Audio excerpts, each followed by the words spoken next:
Hello, everyone. It's been a while, but welcome back to Pokerole, episode 102, I think it is.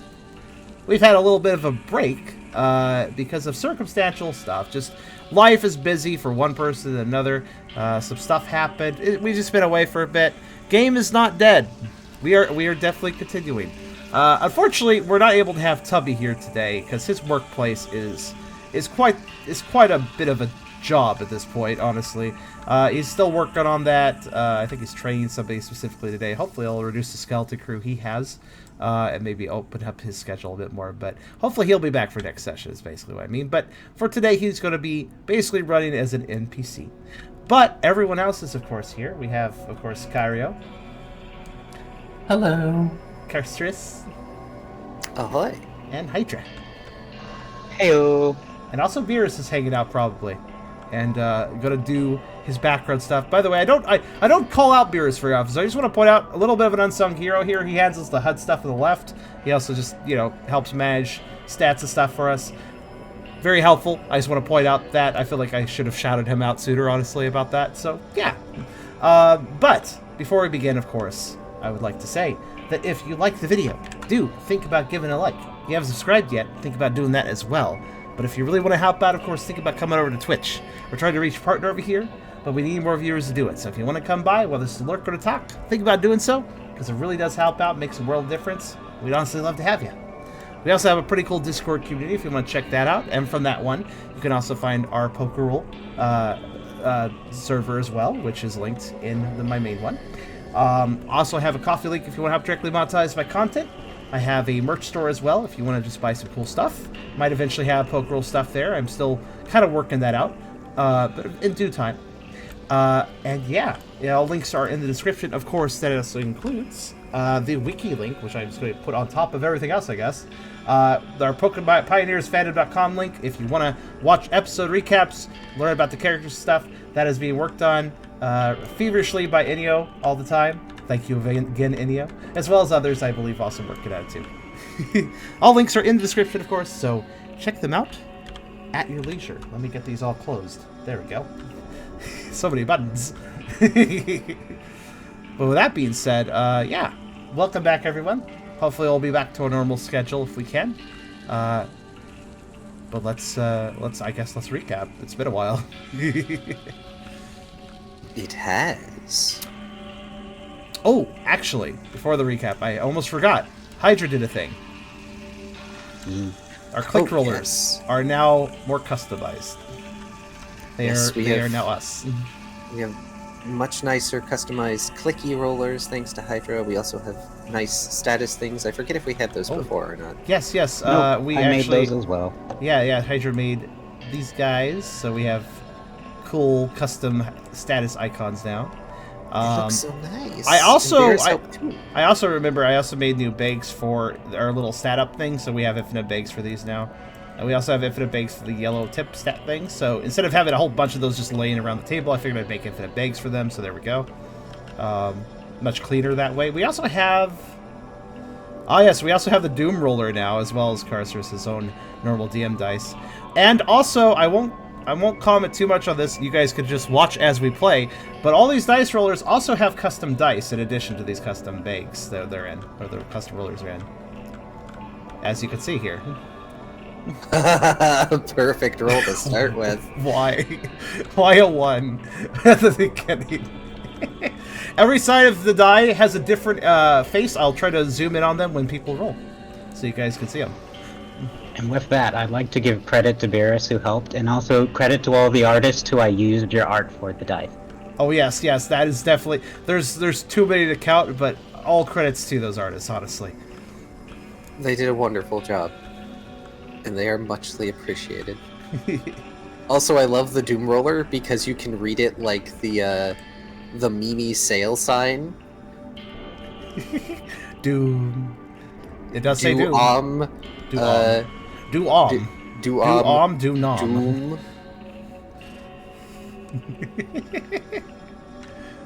I can just read it backwards and say mood. Yes. Doom is a mood. Doom is literally a mood because it's just backwards.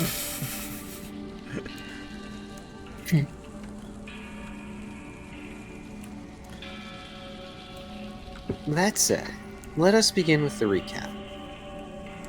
I will also preface that if it gets rough on me to lean forward, since I'm using the old mic for very specific reasons, I may grab my headset and swap out mics That's after I fair. do the thing. You can also feel free to just take a moment and stretch if you need to. No problem I know. there.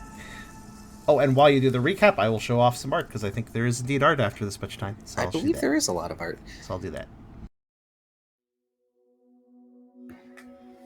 Last time, we picked up where we left off at Tucker dropping in on Noibat and Brooke.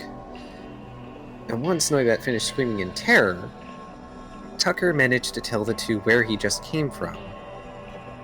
And while they are glad that Tucker's managed to escape, they are worried about the others. They also go on to explain how they managed to hide from Eternatus. Noibat managing to joke that he located the hiding spot because of their dragon powers.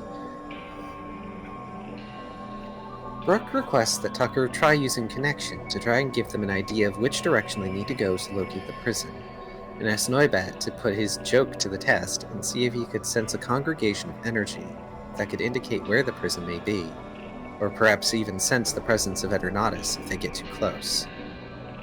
Tucker manages to sense Hatterene, though due to some unique circumstances of the environment, all he can sense is that they are on the same level as Hatterene, and a general direction of where to go. Then the team begins their search for the prison. The three immediately reach a fork in the road, with Tucker sensing that both paths will end up leading to the prison. After choosing a direction, they press on and come across a large pit. As they can't walk around it, they go backwards and take another path, leading to a downward slant and another fork in the road. Tucker and Noibat hear a hissing sound from one of the paths and decide to travel down stealthily towards the other remaining pathway. As they sneak, a rock comes loose and alerts the Dragon Eater that the hiss originated from, but it fortunately doesn't notice the stealthy trio, allowing the three to press on. The path eventually levels out, leading to another fork in the road. While two paths are immediately obvious, Noibat also senses another path up on a wall that the three could scale, which could lead back to the other side of the pit they saw before. They decide to follow that path, Tucker climbing onto Brooke's back as he climbs up the wall. As they reach the top and get to the other side of the pit, another sound alerts the Dragon Eater, but they again don't notice the team and scuttle away, giving the opportunity to once again press on. Y'all were very lucky, by the way, in that sequence. Meanwhile, as Ralph, Rida, Florence, and Luxray continue their escape, they are soon stopped by a group of Dragon Eaters. Ralph attempts to scare them off, though to little avail, meaning the group has to fend them off. Florence and Luxray fending off some, while Ralph and Rida work together to fend off others. As they battle, they all notice how the power of the prison seems to drain away any methods of strengthening themselves, impeding their combat ability somewhat. Realizing this, Rida focuses on supporting Ralph and aiding his attacks with Psychic, due to Ralph's belly drum not having fully worn off yet. As Tucker, Brooke, and Noibat press on, they seem to enter the prison, walking along a pathway with a view of many Dragon Eaters roaming about below them. They see a Garchomp attempting to escape from the prison, only to be quickly assailed by the Dragon Eaters, tossed back into their cell after they're incapacitated. Trying not to let the sight concern them, they press on, soon reaching a cell block like the one the others were kept in. Tucker warns Brooke and Noibat about avoiding touching the bars, or any crystals that resemble the bars, due to how they absorb attacks. The two take note of Tucker's warning, and approach a ladder that would bring them down to a lower level.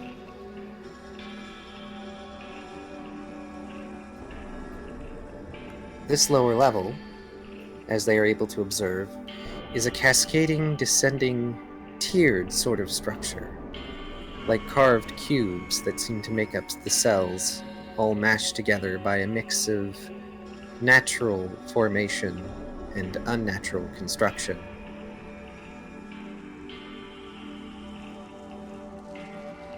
And as we begin, the trio hear what appears to be a conversation.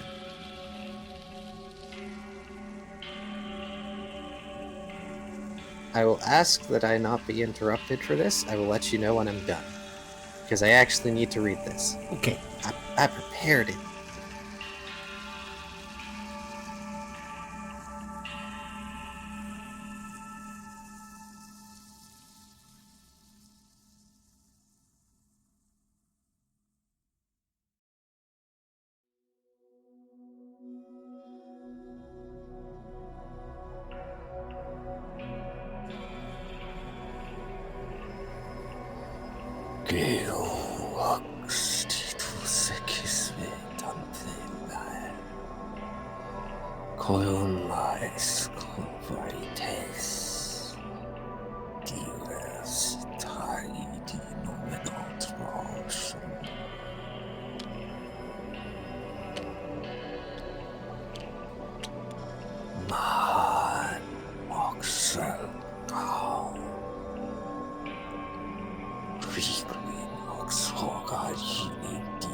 Luyos, Batobot, Nkyorlic,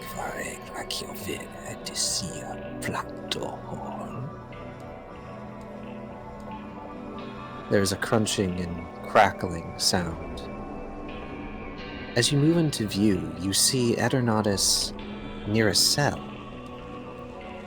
And at either side of them, crumbling earth gives way, forming into strange skeletal creatures.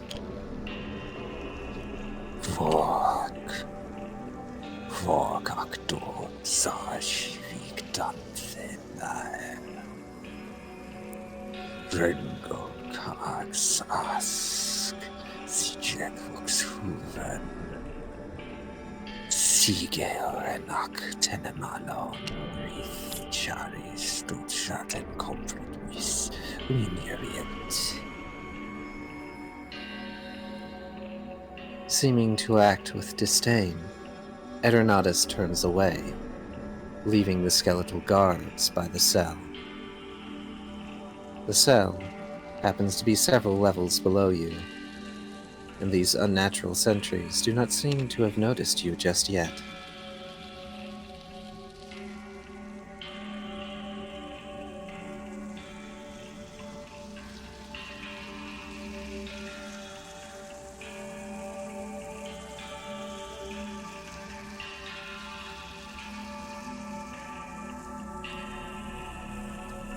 I am done with the thing now. I'm sorry.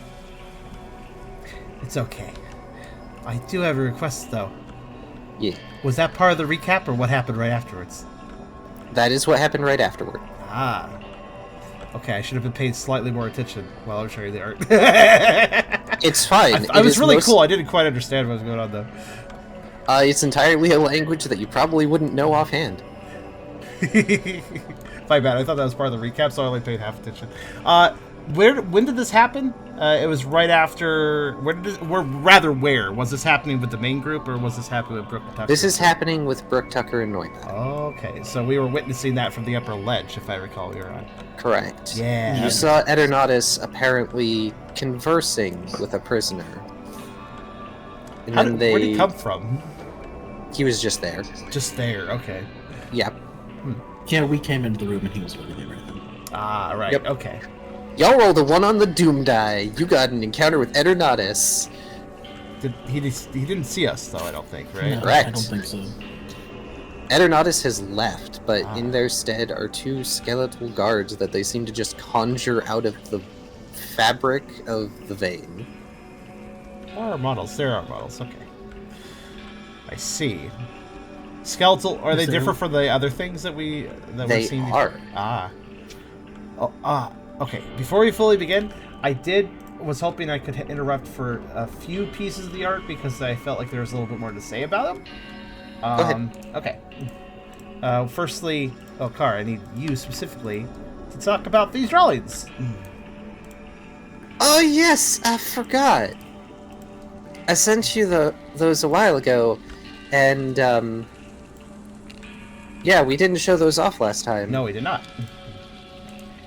So, for those of you in the audience who are seeing these just now, I designed a fake mon because I wanted a bug dragon that was actually cool. Aside, because I guess Flygon doesn't really count because it's ground. Oh, it's cute. It is cute, Oh wait, you're not referring to Flygon. I mean, Flygon cute is also too. cute. I think he looks a little nerdy. I like him. But yes, these were a fake mon, and I repurposed them into the Dragon Eaters that serve eternatus. Mm-hmm. Specifically, which ones were being fought? The because there's 3 here. I believe. Hang on, let me see. Probably the 2 evolved forms. I think I have these in the wrong order, don't I? I think no. this is. Are they separate lines or this one evolutionary set? I don't know. So the far left one is the first stage, and it can split Evo. It can either Oh. become the long one, or it can become the crawly one. And you guys were fighting the small one and the long one, I believe. Ah. Yeah, 2 long ones and 2 small ones. Neat. Noodles. Yes. Split Evo between Zergling and Thighboy. Got it. I kind of love them because the long ones are supposed to be very possessive and clingy. That is So that if- image. So if you leave them for any amount of time, like say you were to leave one at your house and you had to go get groceries, they would be very much like the cute little picture that is in the lower left there. It's like a dog. Yes. They're both kind of like dogs. The one on the right is they like carry on. So they are, part of the fake dex entry I made for them was that they were a menace that originally dug up graveyards. Oh. It's part of That's why they're so dark. poisonous. Okay, It so is dark. So you said they like carry it. Okay, so they don't like checking luggage. Got it. And the tiny ones are just like super angry and think they are way bigger and stronger than they are. I really like that you repurposed the fake mod that you designed for this, because that's actually a pretty cool way of doing it. Of course, I'm sure they're not quite as cute when they're under eternatus' thrall, but They are. one more thing I wanted to make a special note of art-wise, if you'll afford me this, because we have a bit to catch up on. It's been a few weeks. We had, while we didn't have new sessions, we did have a rather significant glimpse, actually 2 glimpses going on right now in our Pokerole server. So even when there aren't games running, I will note the Pokerole server has glimpses at times, which is basically extra story beats, extra things that happened with other characters or in between scenes that happened in game. We had a pretty major glimpse with Riley, which, I mean, I'll let Carr explain, because I mean, he worked with Riley on it, or worked with Aragon on it. I did. It was a glimpse of Riley evolving and having to deal with his own past as a human, as well as certain foes that were not really there. Because that's how the mirror be. Indeed. It's quite a good glimpse. Riley, or rather Aragon and Karserus co-wrote it. And from what I understand, worked together on it. And it's quite long. There's quite a few posts for it. It was posted over the course of multiple days, actually. Yeah, another good reason to check out the Pokerole server. Again, it is off of, you can find it off of my main server in the partnered servers list. So go check it out. There's some cool glimpses, extra story beats if you like the main game. But it was good time. Also, I appreciate that you and Aragon worked on that. And also, I appreciate Hydra that you were also working on a glimpse of your own that's developing. Because it was nice to have some stuff in between all these, you know, absent sessions, but we still had story beats happening. That was nice. It's a good filler.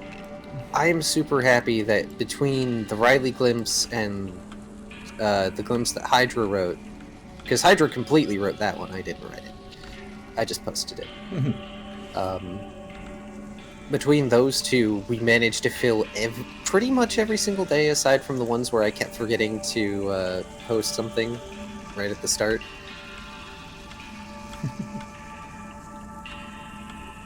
Mine wasn't as intense. It was just a little backstory for Rita that I thought was cute and gave a bit of insight. Still, though, the backstory is actually, like, pretty interesting because, well, backstory is generally pretty... explains a lot more about a character, or maybe adds some... well, it actually asks more questions, really. But yeah, it's this Aster Snake's Knife. Hopefully this would be a sign that Riley will be coming back, or at least have the option to do so. Aragon is most likely not going to come back to the game, but it may be in like some sort of guest star thing. Maybe he'll come back here and there, possibly. But yeah, the glimpse is basically explaining that just because he's not an active player anymore doesn't mean his character is just written out of the story. He is still around. He is still doing his own things. Go check out the glimpse if you're interested in seeing his story, but I just wanted to kind of make a special note of that on the YouTube video because I think YouTube isn't always aware that there's extra story in the glimpses on the Pokerole server, so it's good to mention that. With that being said, I think that is all the art that I wanted to share. Probably could show off each side of the dice and each player's rollers too. Nah, we're gonna show that off by just playing. I'll make sure to zoom in on the dice. If not, I think I have an image somewhere of all the dice. You could post that into the like fan art or something section if people want to see it all. Yeah, I could just do that. themselves like that. I know the reason to come to the Pokerole server. But that being said, though, I think we're ready to start. So we starting with Tucker, Brooke, and Noibet. Correct. Okay. So let's see. We explored, we snuck around, we didn't get caught by anybody somehow, and we're up on a ledge that's hard to go down, and there's a lot of those buggo things down there, and the cells are down there, and we saw the guard ship try to escape, did not work out well for them, and then we saw eternatus show up and talk to them, right? Yes, so Okay. if you see my little green arrow there, that's where all the bugs were, and you saw the escape attempt. Oh, we kept going, okay. Yes, this is where you are now, with all the tiered structure and such. Ah, okay. You were busy with ours. Are we still up high, or did we get climbed out at some point? Y'all are relatively high, but Yeah. you ladder climbed down here, and then moved into this chamber. Ah, okay. Which has the various tiered descending stuff. Was our objective still to work down, I think? If we were trying to get to the group? Yeah. Yeah. The little we were sort connection. of following your connection to the others to Yep, following the find tether. them. Correct. You have a little glowy tether thing. that- Which is worth... Do I have to, like, reinforce that now and then, or... I haven't been making you do so. Okay, I was not sure, actually. Okay. It's just something that you've been checking now and then.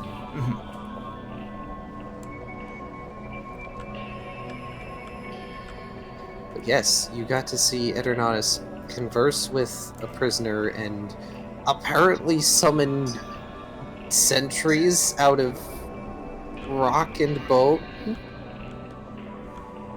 7th century... Wait, what? I'm confused by that statement. Is that what we saw, huh? Yes. Yeah, we just saw him summon things from the ground, basically. Oh, okay. Those are the Yes. skeleton things you mentioned. Okay. Yes. Are they made of rock? Interesting. Well, they certainly look more like skeletons than lumpy rock creatures. Think of it as if their skeletons were made of, like, obsidian. Ooh. Glass skeleton. Those jerks in nether fortresses in Minecraft. Wither skeletons. Yeah. Is there a obvious way down, or should we just keep following? The only obvious way down at the moment is to climb down the various tiered, geometric, levels. Is the best way I can put it. It's like an enormous set of stairs, almost. This is a very large cavern space that you're in. And the cells sort of go down in tiers. Okay. What kind of 2 rooms back? That ledge where we were looking at it was swarmy with lots of buggos. How busy is this room, from what I can see? Not overly. Right now, at least from where you are, since this place messes with your dark vision, so you don't see as far as you normally do. Sad. Yes, that's true. Yeah, I remember that vaguely. There are not any bogos that you can see, but you can at least vaguely make out the figures of the skeleton sentries that got summoned. Is it possible to tell how many there are of those guys? There are 2. Just 2. Okay. There How big are just they? 2. Are they like huge or? They're also like weirdly bipedal, by the way. Huh. Felt like that should be pertinent to mention, since almost anything bipedal that's not a normal Pokemon is worth mentioning. That's fair, actually. Yeah. Oh, I'm assuming that means we can't really discern what if they are a Pokemon. We can't discern what they are, probably. Probably. Okay. Blah blah blah. I'm sorry, what was your question again? I was asking how big they were. If they look like they're like really tall, or just like our size, or something. They are vaguely human-sized. Okay. Huh. So like 5-6 feet tall. Which, I mean, for dragon types, especially bipedal ones, that's kind of small. Yeah. Okay. I think Tucker will kind of gaze as far as he can, probably straighten his eyes a bit, maybe a little bit frustrated he can't see as far as he feels like he should be able to in this place. And then he will probably turn back to Brooke and Noibet and mention, Seems like there's only those 2 around right now. Sure, those bug things are around still, but it looks a little safer to try to go down this way. Should we try? Yeah, I'm a little interested in seeing who he was talking to. Well, they just left. So, It means he's probably not going to come back here for a while. Hopefully. yeah. Those things creep me out. Noibet clings to Brooke's shoulders, sort of half hiding behind the Crocona's head. Is there anything forward on this path? Or is it just a dead end or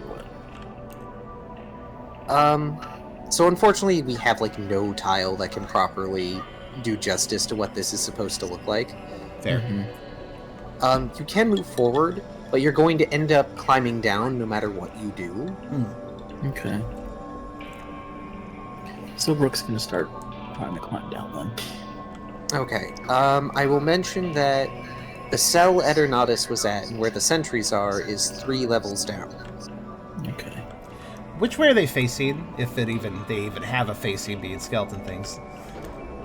They do have a facing.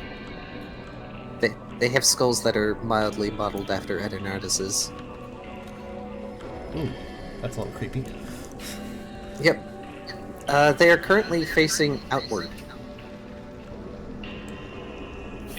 Like towards us? No, not towards you guys. That would be inward. Okay. Are they like really active, or are they just kind of like standing guard? They are still. Okay. Like statue still. But yes, they are facing outward like sentries would, guarding a prison cell. Tucker kind of analyzes them for a second, and then responds to Noibat. I don't know what those things are either. I don't like them, but there's only 2 of them, and there's 3 of us. If we could get down quietly, I think we could probably take them.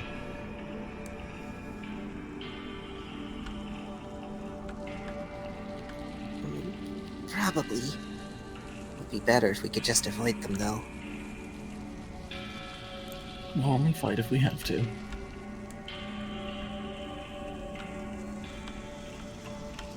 Noibat ends up nodding. Maybe Tucker could do a what was the name of that dog in Metal Gear Solid 5D dog? Stealth takedown with a knife. That'd be hot. You don't have a knife, though. Oh, it's a yeah, it's true. And you can't borrow I have Brooks' a knife. knife. Tucker forgot his trademark knife, unfortunately. You can't borrow Brooks' knife. It's not done yet. Not yet. It's just Aw. a spear right now. It's true. Do I have to roll alright. anything to climb down? Yes, I was gonna get to that. Actually, I can see my dice. No? Tucker might have an interruption to that. Tucker thinks for a second before rummaging in his bag.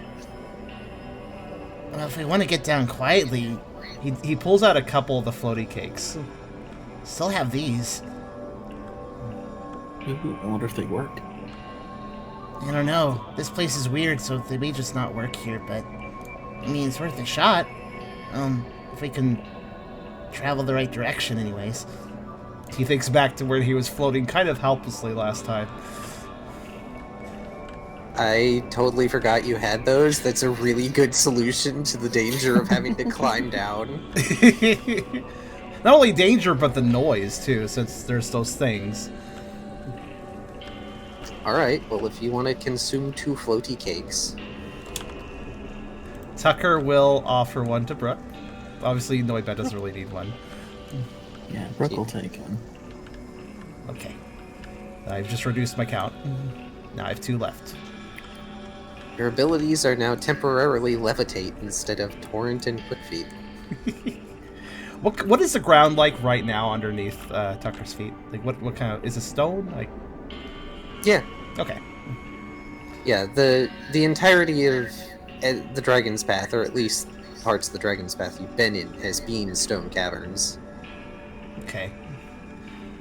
Tucker will kind of with his as he munches on the floating cake, he's going to actually grip the corner of the ledge as much as he can with his forepaws because he's worried about floating off helplessly again.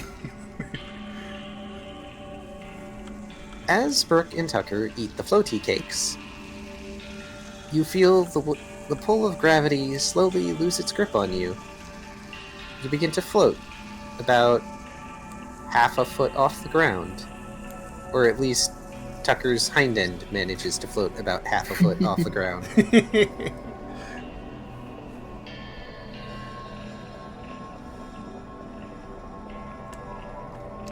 Tucker takes a moment to get used to it.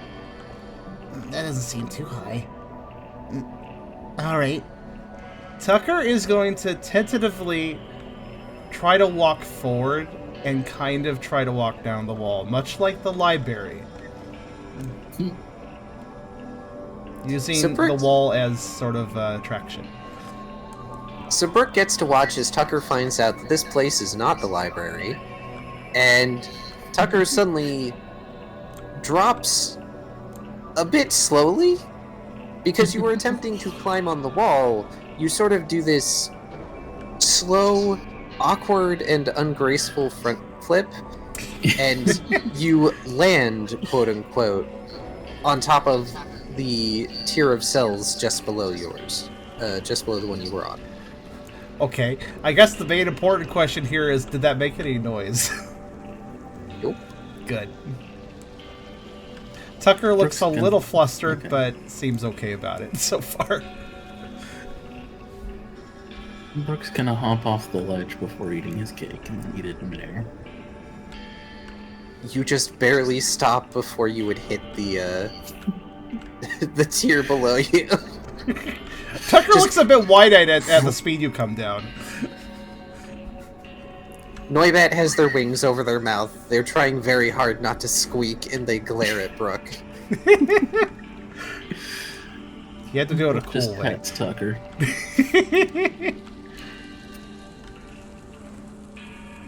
You know what? That was dumb and rash. Go ahead and give yourself an experience point for that. That was well done, yes, I have to agree with that.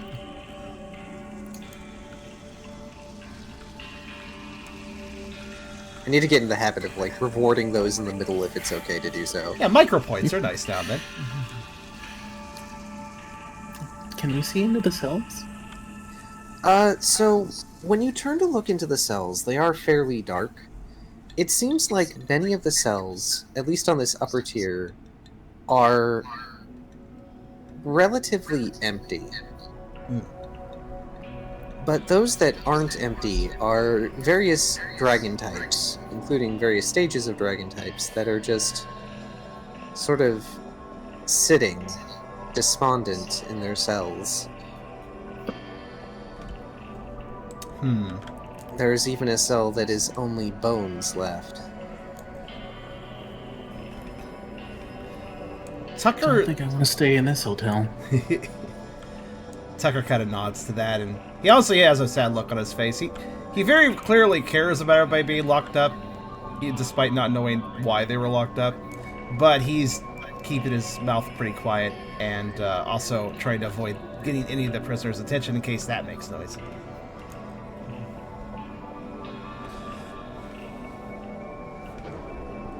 And I guess Tucker will tentatively keep walking off the ledges since it worked well enough the first time. Alrighty. You walk off and end up floating down another tier. These cells are also relatively sparsely populated, and it seems that those that are closest to the cell where Eternatus was are completely vacant. And this close, you can get a good look at the sentries.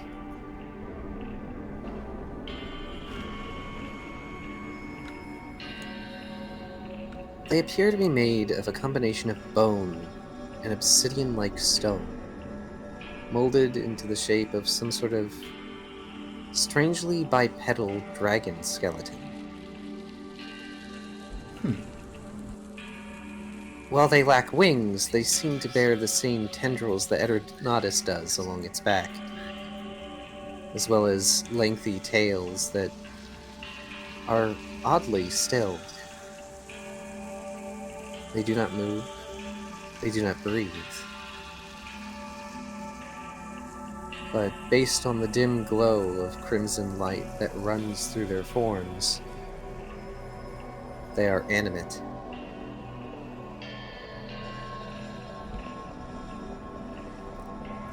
Tucker will check his connection. Is it leading past them? Not necessarily. But at this tier, you can see that there's only 2 tiers more below the one that the sentries are at. And then you may be able to find another way out of this large chamber. The thread does lead further down, but you could always move away from this cell if you wanted.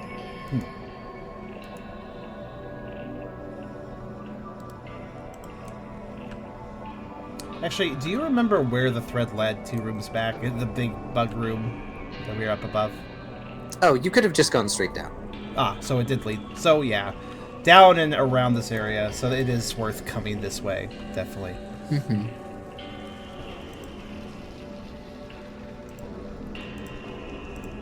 Tucker will actually try to make note of the cell that Eternatus was, well, speaking towards, and see, as they get closer, if he can see anything in the cell as well. That's a bit difficult to do, given the way the tiers of cells are arranged. That's fair. Probably a bit of a corner. Unfortunately, even what you can see of the cell's bars does not give you much of a hint as to what's inside. You would have to go down. Is that 1 level or 2? That cell is now 1 level below the both of you. Okay. Let's tumble forward. Question, where are you tumbling forward? Are you tumbling forward down to the cell? Are you going to be near it? Or are you going to be far from it?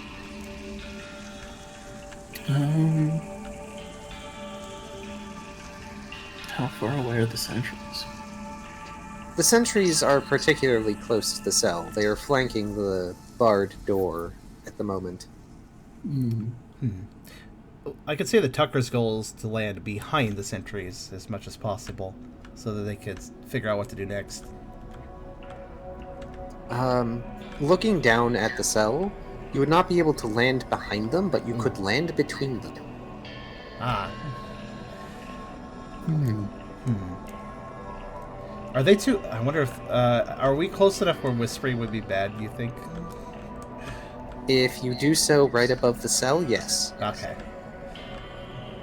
I don't think we're current cells. You cut out for a second. I don't think we're currently right above the cell, right? Tucker is. Brooke may not be. Tucker wanted to get along. Yeah, it's true. So Tucker knows better than try communicating at this point, but he will give Brooke a look and kind of just motion his paw towards those sentries, as if trying to indicate that they should probably try to ambush. Okay. I feel like Brooke could kind of get that message since he was somewhat planning on doing it anyway, so. I guess we hunt down and attack? We actually have an by the way, this is actually a good point. There's an ambush card. Yes, there is an ambush card. In which case, y'all can do Dex Survival Stealth. Okay. And I will give you a 2-die bonus because you have Levitate. We're not gonna leap down quickly, but if it's quiet enough, I don't think that's too big a deal. So okay, Dex Survival Stealth and an extra die, you say? Extra 2. Extra 2. Okay. Do I? I guess this is a move in itself, so we'll just do it. Extra 2 die. Okay. Dex Survival. Oh yeah. Oh. Here's Brooke's dice. Look at him. I forgot to zoom in. We'll see it more. It's okay. Let's see. So now my roll. That's a pretty good roll that Brooke had. That's a 5. Okay. Dex Survival. An ambush again? What's that? I guess it's just to see if you do ambush them. The Yes. accuracy roll? Yeah. An ambush, at least in my eyes, an ambush is basically a free round. Mm-hmm. If the user wins the roll, it gets a free action against it. Okay, I get. So a 9 free dice. action, not a free round, which is probably for the best. Mm-hmm. Oh, we did exactly. I don't the think same. they can beat that. Synchronized. Yeah, I don't think they can beat that. Because their role is Insight Survival Alert. That didn't... Cool. Wait, what happened? Oh, it didn't count. White board. It's also not All of deleting the them. dice rollers are made there it is. correctly. There it is. What the hell was that? That took forever. Okay, it might be the Doom rollers too close. Okay. Hold on. I'll fix that. Because I had an issue where one of my rollers were too close to a bag and the dice went into the bag. That's fine. That would mess with the whole script, wouldn't it? That's okay. Yeah, I was waiting for the die to get on the ground. It took a minute to let's put 'em register. like that. That's better. Yeah, you guys are going to be successful in your ambush. But we are going to move back to Ryda and Ralph and friends for the minute. While they slowly float down for the ambush, let's move to the other group. Yes, you're going to float down just long enough for at least a round of combat to go by.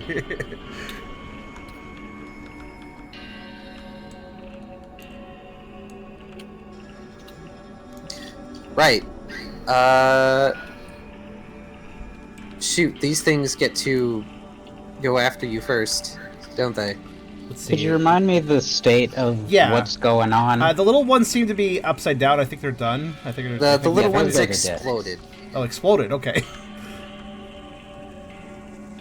And then the 2 Dragon Eater Seas are still up, right? Correct. I believe they were crawling on the walls originally. 5 and 3, so one of them's injured at least. Maybe Wolf. Oh yeah, that was me counting the damage that had been done to them. Yeah. Okay. I was counting damage done to them instead of how much HP was left. That was Ryda and Ralph that were fighting those. Meanwhile, Florence and Luxray are handling their own group, I believe. Correct. Florence and Luxray are actually fighting the poisonous ones. So Oh, fine. And what was Yeah. Hatterene during all this? Hatterene is staying in her cell because she can wasn't- do jack and all. She was having a little too much of an emotional overload, if I recall. Yeah, she can do jack and all, and also the Dragon Eaters are of typing that is good against her. Yeah, that's true. Also, if I recall, I think one of the bugs were attached to Ralph. Correct. One of them wrapped him, but I believe that... Oh gosh, Ralph's face broke for me for a second. Yeah, certain angles will break his face. I believe he is not wrapped anymore. Let me double check the notes. Okay.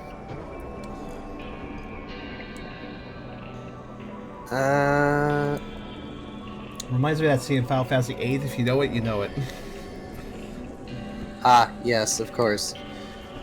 There is no note about the wrapping, so the wrapping must be done. Okay. Unfortunately, I forget which one is flinched. I'll assume it's the one that has taken more damage. That seems logical.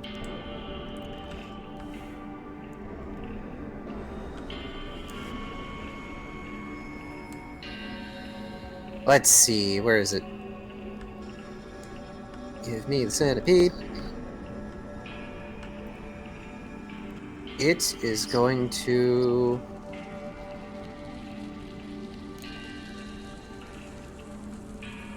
Oh no, I don't remember the typing of half of these moves.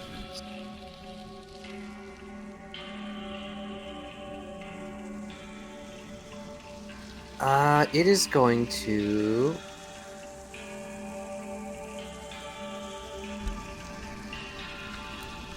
lunge at Rydai. Which one? The more damaged one, so this one. This one. And it is going to fail spectacularly. Arceus. Wonderful. Arceus has spoken, apparently.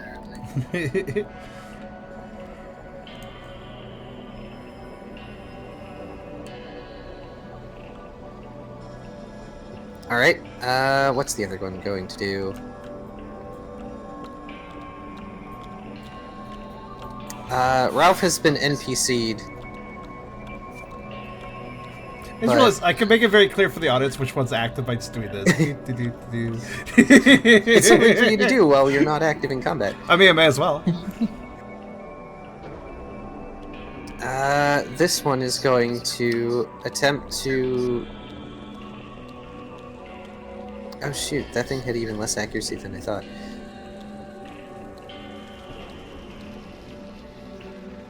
This one's going to try and Dragon Rush Ralph, because how dare you sleep in my prison?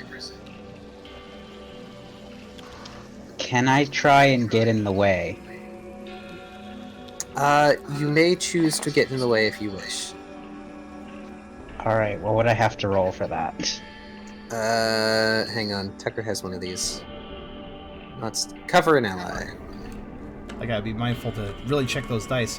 Oh yeah, I forgot. You also, I forgot. Right, it also has the lucky chant bag, infinite bag that we made. Yes. Yeah. It is cover an ally. There is no pool, but it will cost you an action. Alright, I'll just do it. Cool, it's a dragon type move. You're not going to take damage. Exactly. Fair said, keep in mind, Ralph is now a take. To be fair, he was resting because his health was low, because he belly drummed, if I recall. Though he is full health again, did. so. Granted, belly he drummed. is. I can still block an attack for free, so why not, you know? Oh, it was for free? What's that? It's because, Well, was with your a lot. dragon move, I'm immune to it. So Oh! might as well jump in front of it. I forgot about that. Right, good point. Angry bug dragon I hissing forgot that was noises. legitimately immunity, not just not very effective. Fairies OP, please nerf. Well, That's what's said about Dragon. no. Dragon needs a buff at this point. No, I agree, kind of, a little bit. Used to be really good, now it's not so much. It's still good. It's still better than some, though. Bugs. Alright,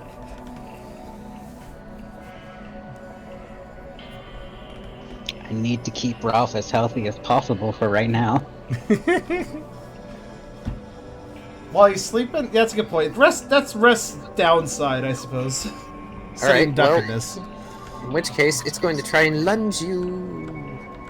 Oh no. Let's see what the dice come up as. I'm gonna pay attention to the dice. Wow, okay. Now I have to contemplate. I could easily dodge that. You could. I'm going to try and dodge that. Don't roll a 0.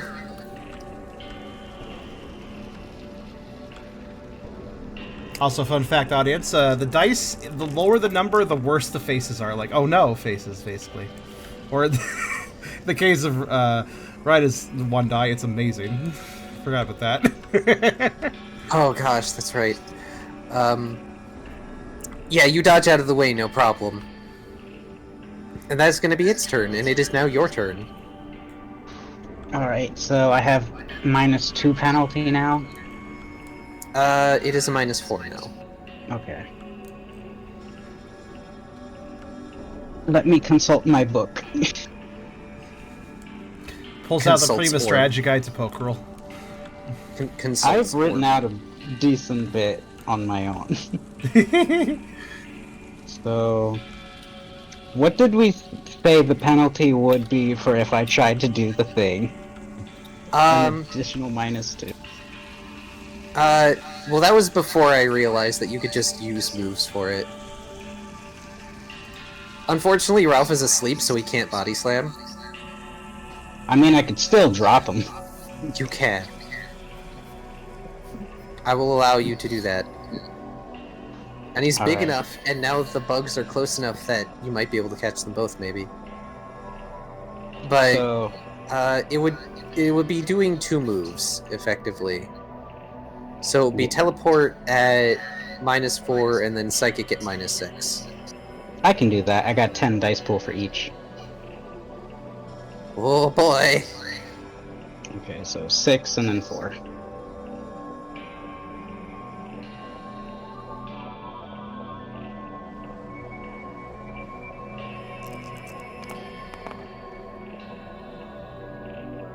Ooh. Okay, I guess I'm not teleporting.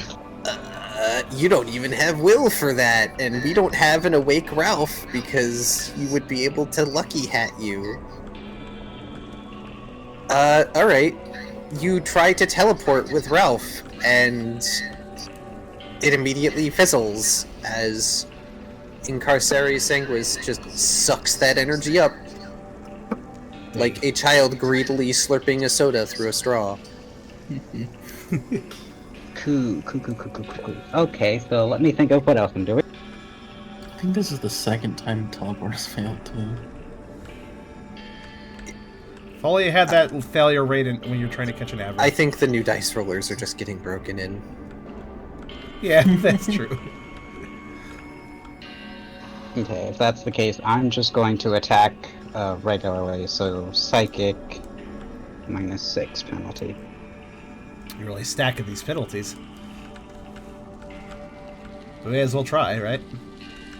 I go at the end of the round, so That's Yeah, true. there's no downside. Ooh, there's some. Oh, you colored the 6s. I just noticed that. That's yep, neat. all of them have colors. Oh, neat. Did you give them all the same color? No, each one are different colors. Oh, neat. So that was psychic. They don't have enough dice to dodge you. Which one are you hitting? The one that has lower HP. Got it. Alright, That'd be... go Wait, this ahead is- and roll. This is kind of their damage, not their HP. So that'd be Yeah. Ring Eaters. That way I'm no longer giving you guys a gauge of how much HP they have. Fair. Oh, that's a... Okay, fair enough. That actually makes a lot more mechanical sense. Because I used to count down before, now I count up. Solid. Solid indeed. That'll do. There's also a chance die for special defense down. Do it. Roll a 6, make them weaker. Nope. Sad. Oh well. Well, that means confusion at a -8 penalty. Yeah. That's 2 dice. They might be able to dodge that. It will try to dodge that. It does Oh. not dodge. Let's go. Okay. I guess the advantage of repeat attacks, like, you're getting penalties, but so are they if they keep trying to get away from it. Yeah. Yeah. It is the quirk of the system. Ooh. But also, at the end of the turn order, they can Still rack attacking as the they can. lower HP one. Yeah. Yeah, it's so acting first can be really good, but so can acting last, depending on who gets targeted by what. Yeah. Also, yay, 3 damage. Is there any other effects? There's the confusion effect, right? No. No chance die, but I did some damage, so... You have battered the centipedal with... No, I think that's actually a Pokemon, sorry. You have battered the Dragon Eater centipede thingy with psychic ability. It is looking a bit worse for wear. It's Ralph's Probably turn. smushed. It's Ralph's turn. He is still asleep this round. He will not be asleep next round. I just had a question. Why did the small ones explode again? I wanted to get rid of them. Okay. I mean, And I'm just wondering so- if they're all going to do that. I'm just kind of pointing it out. They are not going to all do that. I also needed to alter them somewhat because I am repurposing them. Oh, fair. Actual ones do not do that. Okay. It was a way for me to make their acid attack all the more grim. Ah. Also, Centipedal. No, come on, it is from Steven Universe. Oh, right. Love that shot. Anyway. It's not perfect, but I still love it. Ralph gonna snore. I mean, does anybody want to roll for Ralph? Does Beerus want to roll for Ralph, or should I roll for Ralph? You know, I mean, if Beerus wants to step in, that seems like a decent thing for him to do. Want to do that, Beerus? Put your luck to Ralph? I remember Beerus said his luck with the dice is terrible. But I want to see it.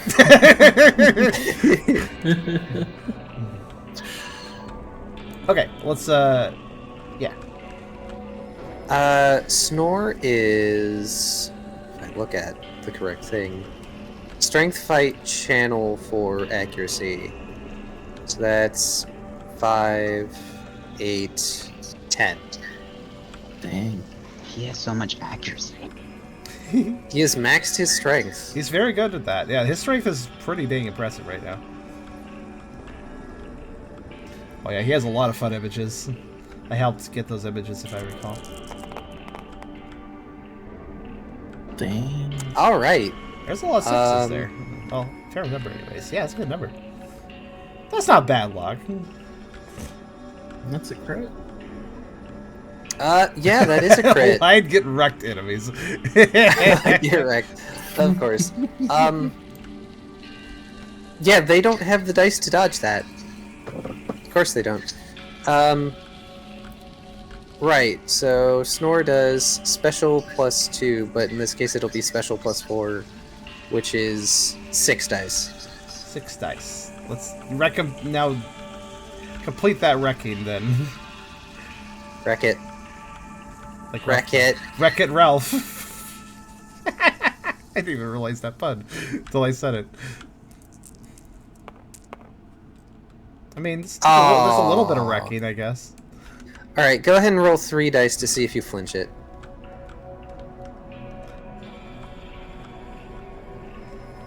It's okay, you'll flinch it. I'm sure you will.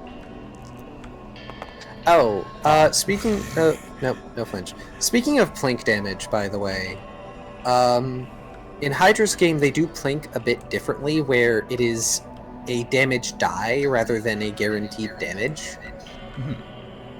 As something we may want to think about enacting eventually, maybe, but we do not have to. It is something that I forgot that Hydra and I wanted to bring up as a possibility in the future if we ever felt like changing how plink worked. Oh, But wait, what was the new system again? How they do it? So essentially, instead of doing guaranteed 1 damage for Plink, you would roll a Plink die to determine if you do the 1 damage or not. That seems fair. Yeah, I'm down for that. Yeah, that seems fair. A little more a little more mechanical that way. I wouldn't mind it. I would not change it during this session because we already have an active combat, Yeah. and we're about to have another active combat, but we could enact it, say, after this. Well, it's not just my opinion that matters, of course. I'm just saying, like, yeah, because Plink is kind of like, you just death of a 1,000 cuts without like it's fairly reliable, which maybe Plink shouldn't be. Like, technically it's Plink, you know. Maybe it should not always work out. I don't know how Kyrio feels about it yet, and I would want to know Tubby's feelings about it. Yeah, but it's something that I would not want. Sorry? Yeah, I was just like, yeah, we need a collective opinion. I don't feel particularly like the Plink is a bad thing. Yeah, it's neither here nor there. It's just one of those things like, oh yeah, that's a neat way we could do it. I might ask again if you guys are getting particularly strong. Yeah. That's because fair. that might make. I can go either way. I say the reason why I like it is because it allows more builds to be viable, like tank and like more evasive ones. Because if you're not guaranteed Plink every time, you can be more resilient. That's true. It goes both ways. Like, it would be harder to hit the enemies, but it'd be harder for the enemies to hit us too in the right situation. So, a tank could definitely tank a lot better. It's one of those things where plus sides to it. We'll talk about it. Okay, yeah, we have time to think about it. So, yeah, it's something to think about. I just forgot to bring it up before we started everything, because there is so much of everything that needed to be brought up. Yeah. Zarek says, I think that can make battle last longer. That's actually why we introduced Plink in the first point. I recall the Bronzor fight a long time ago, where it's just... Yeah. Like, it was not a threat to us, but we just kind of sat there and just, it existed Oh, it and we was couldn't so stop bad. that. So bad. That's why we introduced Plink, but maybe a kind of a half and half approach might be better. I don't know. It's hard to say. That is the one thing I have been considering as I've thought about it, is that might make battle last longer, and if luck is really bad, it might make battle last way too long, and, you know, again, it is something we will think about. It's not immediate. In fact, it's probably not even immediate to this dungeon, so we don't have to worry about it. Add a Sekiro guard break. Sekiro guard break. I don't know. Anyway, alrighty. This Dragon Eater is being beaten within an inch of its life. It doesn't like that. It's going to lunge for Ralph. Again. That's all it cares about, it saves. I gotta ask, is Storm, like, actually OP in, like, the actual competitive meta of Pokemon? Because it kind of takes Rest... Like, Rest is really powerful. Oh my goodness, that was not a single good die. These guys are just off their game today. Why is my die roller fixed? Here, let me give it a shot. Let me see if I get a different result. Then maybe it's your luck. This is not an official roll, obviously. I just want to see. Okay. It's just me! It's just you! Alright, screw it. Dragon Rush.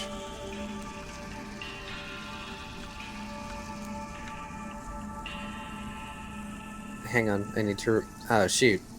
Have I screwed myself? What did you do? It's nothing. You did nothing. You did something. Hey, it actually hits! I fixed it for you. Actually, I'd like to cover an ally. God damn it. At least you've used your cover. The way you said that was like, actually, I'd like to phone a friend. Alright, at least you've used your cover this turn. Great, you take no damage from the highest damaging attack these damn things have. Yay! You say. So why Girly work against massity attacks? Oh yeah, that. Forgot that thing was the thing. Alright, it's gonna try and wrap you. Having all of the one die left. And it will not. It flails its lengthy tail at you, trying to grab you, Ryda. As you get in the way and screw up its attack. These things are very grumpy at your very existence. I'm grumpy at their existence. They exist to fight me, so I'm fighting them. I see why there's a lot of these guys, and why there's also the crystals to help nullify powers. It's because individually these things are kind of not really that great. Strength in numbers, I suppose.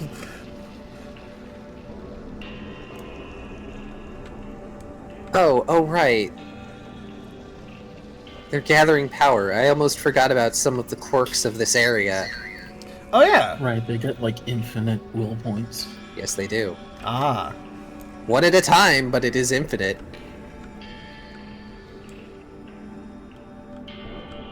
Alright. Well, this one is done with your shenanigans, and it's going to lunge you, Ryda. Oh no. Using the Doom dice. I'm using the Doom Roller! What's in that thing, actually? Oh, it's a bunch of Pokeballs. Okay. I like the unknown. By the way, an unknown ball would be really cool. That is a 5. That is not a 2. I guess I'm not going to dodge then.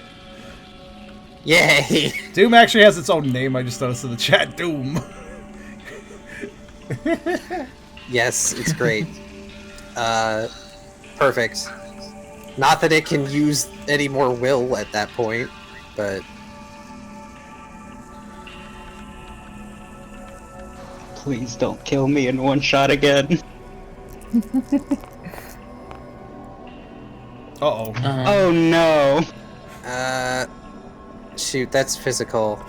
I'm Oh, sorry then I I'll survive fixed it. with I'm 1 sorry. HP. I'm sorry I fixed this dice roller, okay? Yeah, also, strength -1. Oh wait, you're already at strength -1. It doesn't matter. Oh, real quick, what lets you survive?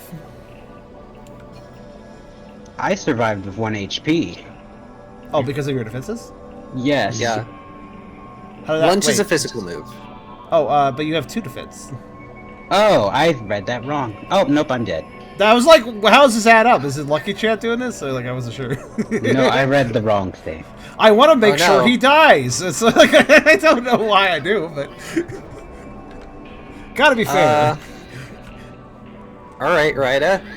I have a always get question. 1 shot. Sorry. I just noticed there was a discrepancy, that's all.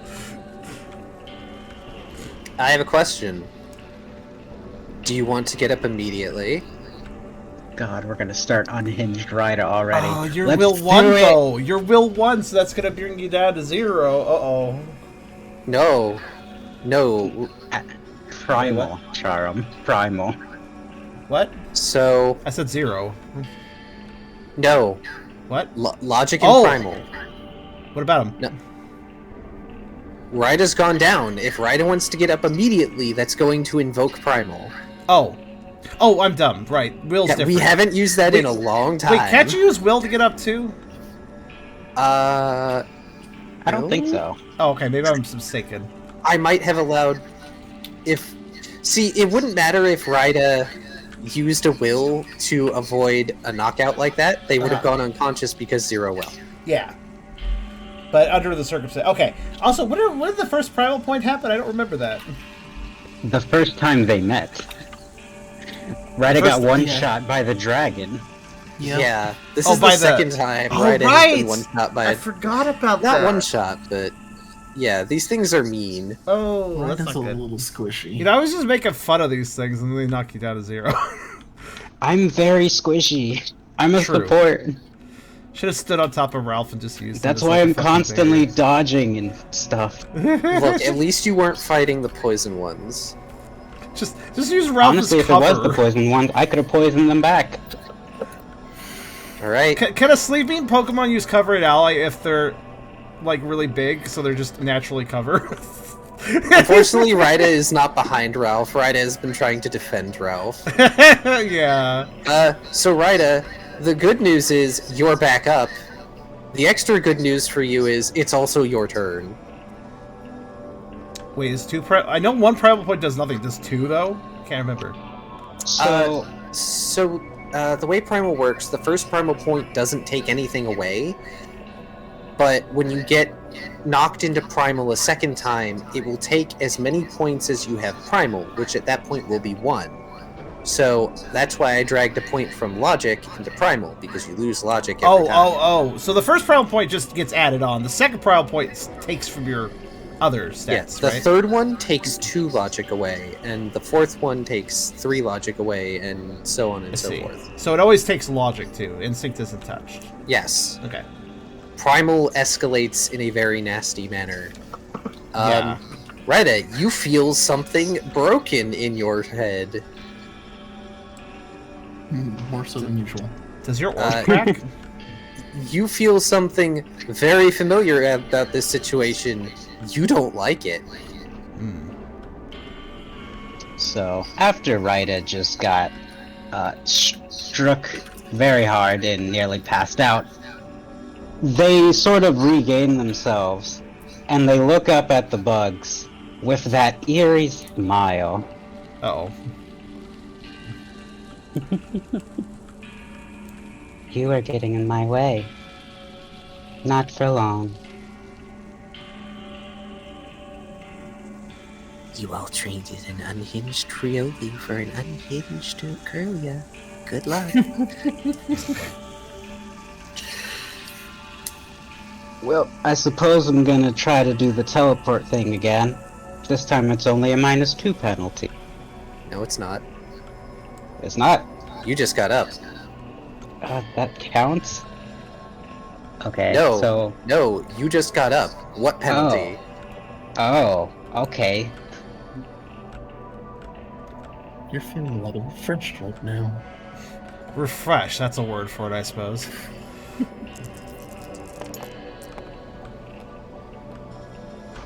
Alright. That's a crit! For teleport. Yes, it is! What does a critical teleport mean? Telefragging somebody? I don't know. So, Ryda, you teleport up near the ceiling of this cavern above the bugs with Ralph. Oh. And now for the second part, to slam him down using Psychic. Do it. -2 penalty. Charem, your model is frozen. Wait, what? What do you mean? It seems to be fine. Do they mean Tucker? Please work. Tucker's talking. Tucker's moving. That's a 5. That is also a crit, I believe. Whoa. They've messed up severely. Yes, they have. What is the damage on this? Special +3, so that'd be special +5. For a total of 8.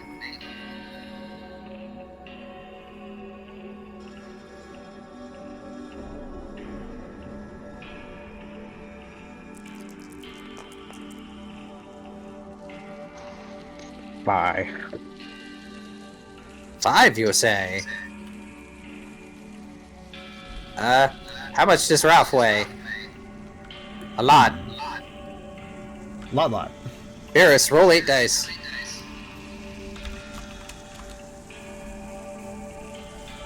The power of unhinged Ryda.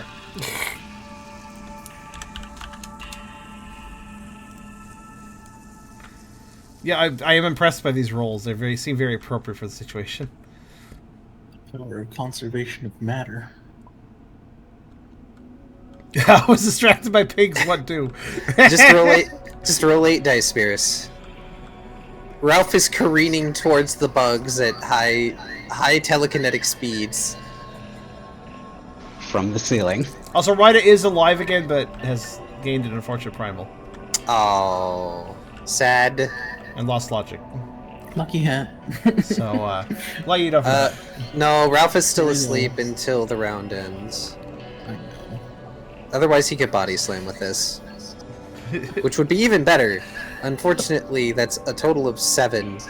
Thankfully, Ralph is large enough, even if he's not as large as a regular Snorlax, to smush both of these things. Wait, has this all been one round, by the way? Yes. Jesus heck, it's been a long one for four combatants. Wow. You're used to combat being over sooner. It's been a lot of multi-attacks. And events. Yes. Let's see. That's a total of 7.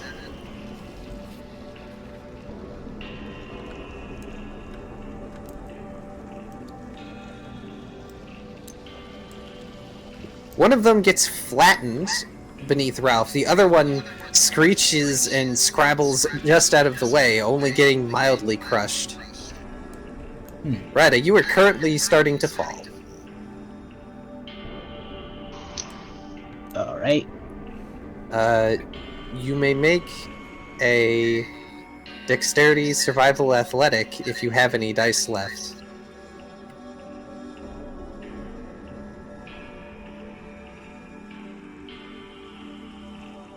I don't, because I'm at a -4 penalty. Darn. On the way down, can I attack again? Sure? I'm gonna try and use confusion on the one that's still moving. Ralph also took a damage from being thrown.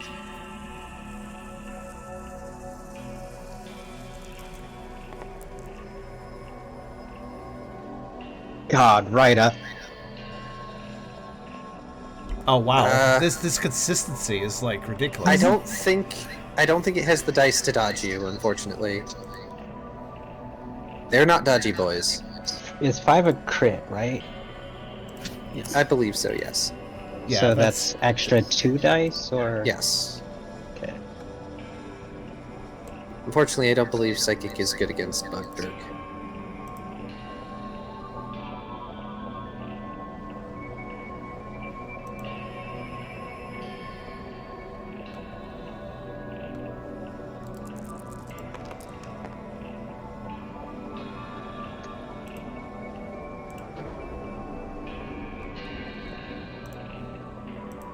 Unhinged Rida, everyone. Oh, It's like Tiber never left. yeah, it kind of is. If it survives, I also get a confusion chance die.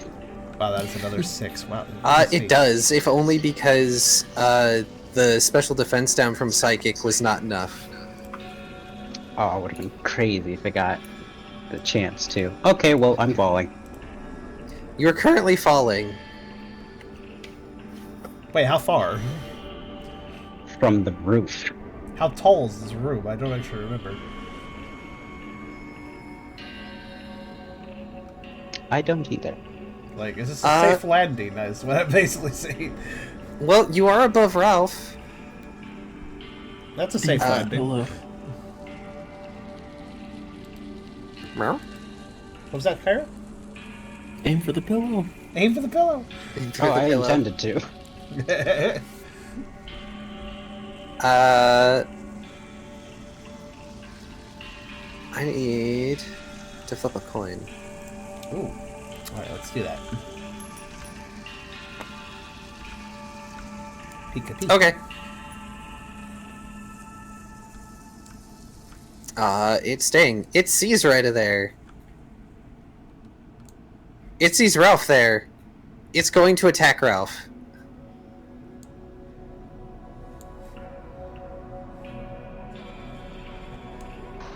This is top of the round? Top of the round. Okay.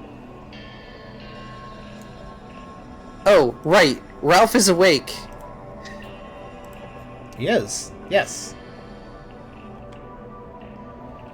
Maybe, I was gonna say, now that he's awake, perhaps Beerus can help make calls about what he's doing, or something? Just a thought.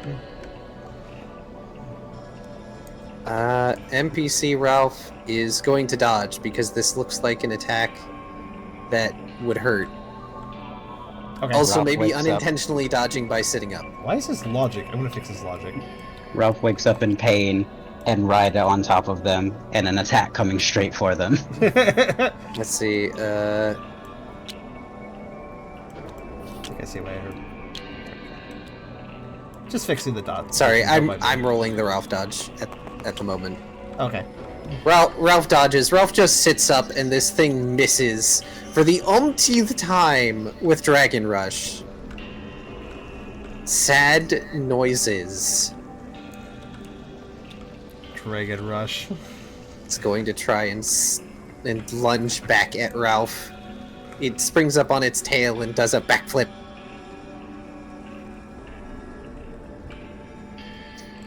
If it's going to die here, it's taking you with it.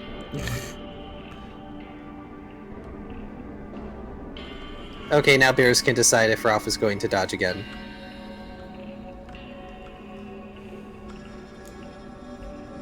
Or clash, I suppose. Ralph can clash.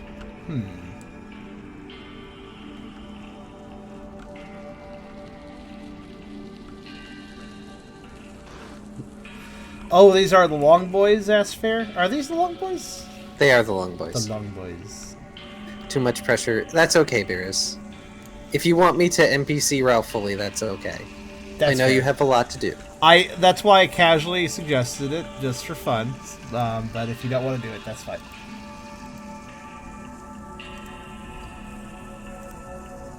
That is fair. NPC him. Okay.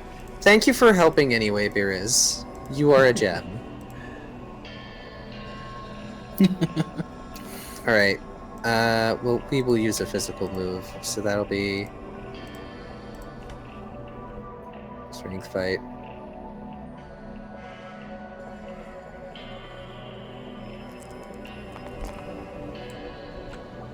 Ooh. Ralph is going to reroll that! Yeah, I'd say so. What? It's a bit better, I guess. Still not enough. Ralph is going to reroll that again. Big money, big money, big money. Clearing out all the bad rolls from the dice. I thought so. I had a feeling that would happen if you rerolled again.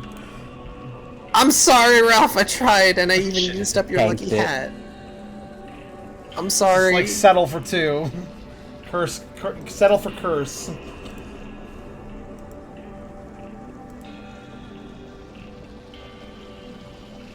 Oh my guys, I gotta figure out dinner too. I'm gonna do that on the side. What did you guys have for dinner? Give me ideas. I had bratwurst and kielbasa slices. Dude, that sounds good. I haven't had bratwurst in a while. I ate a cookie. Ooh, cookies are good. I like how you got 4 4s there. Very good. 4 4s. For anyone who gets the reference. I don't. They'll laugh anyways. Because it's probably funny. It's not from anything funny, but it is funny that this happened. Your voice is funny. I like the voice. You sound like the. I was cookie trying from to that one- mimic Davy Jones. Oh, okay. I thought it was get from that. I'm sorry, it just distracted me because there was this board game that came with. You know those old board games that came with VHS tapes and they were really corny? It's like some kind of crypt keeper antagonist on this one board game VHS, and you sounded like him. I don't remember what his name was. So. I can never tell what my own voice is actually sounding like. It was until I good, work with honestly. it. Honestly, your voices are great. I love your voices. Yeah. Well, Indeed. y'all can thank Ralph for being an absolute tank. He took only 1 damage. As this bug bounces off Ralph's fat. Good. Very confused. Hey, Ryda, it's your turn. Alright. I'm gonna just see if I can kill it with Psychic. Oh, right, you're falling. Do you want to do a Oh, dex right. survival athletic to try and land on Ralph? On the off chance I don't, how much damage would I take? 1 + 1 die. So that's the potential to kill me again. I'm gonna try and not die. So what was it, Dex, Survival Alert, or Athletic, I mean? Yes. Okay. I think most would assume that not dying is a pretty good plan. Well, when you're Ryda and unhinged, you never know. True. Okay. You don't do anything fancy, but you do manage to land on Ralph's shoulders. Then Ryda immediately turns around and you Psychic. Yay! Psychic at a -2. I apologize for focusing so much on this, Oh, no problem. this combat. I did want to get it done before you guys decide to enter Oh. another one. Ryda! Oh. Oh! Primal Ryda. Or she's slow. Also, It's legitimately scary, apparently. who pinged me in your server? Which one? The main server? So that's special +5. There was a ping in the art server, I wonder why. Huh. I'll let you know. Okay. Thank you, Bears. Bleh. Sorry, I'm calculating the damage. It's fine. I was also pinged the Barrett server. Yeah, like Bear said, it was a troll. Oh, good. Okay. Wait. Yeah. What? That's weird. They shouldn't be able to ping. Huh. It does not matter. Anyway, yeah, this one starts bleeding from its orifices and flops over. Ryda may have done a murder. Oh my, that's quite violent. All right. That means if fair those rolls. Meanwhile, Florence and Luxtory had finished off theirs about a turn or two earlier, so they're kind of staring at Ryda, now perched, looking away from them on Ralph's shoulder, kind of mildly uncomfortable. You don't want to know what state Hatterine's in right now. Congratulations, combat finally over. In a very interesting way. Oh, they were worth 3 XP each. Ooh, give me that XP. I will allow you and Ralph to obtain the 3 XP now. I will adjust Ralph. There we go. I've been very I hyped see. this session. Oh, I'm sorry, it's a total of 6, not just 3. It's 3 each. Speaking of 4s, Ralph's XP is 44.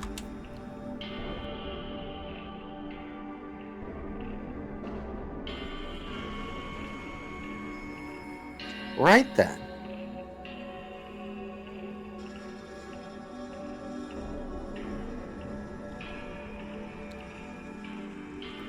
Did we want to delete these buggos, or did we want to save them? Oh, you could just get rid of. You can put one in a. Actually, put one in the Pokemon bag. One of each.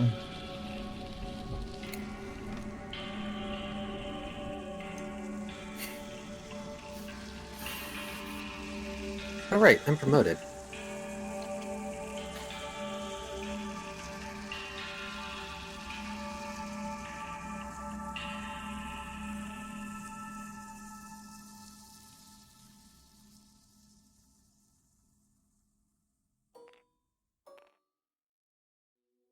I get to use TTS assets!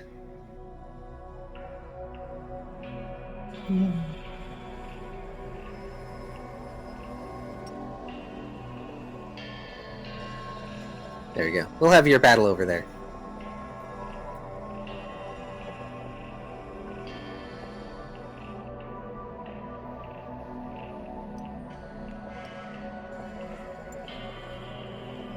Basic assets, everybody.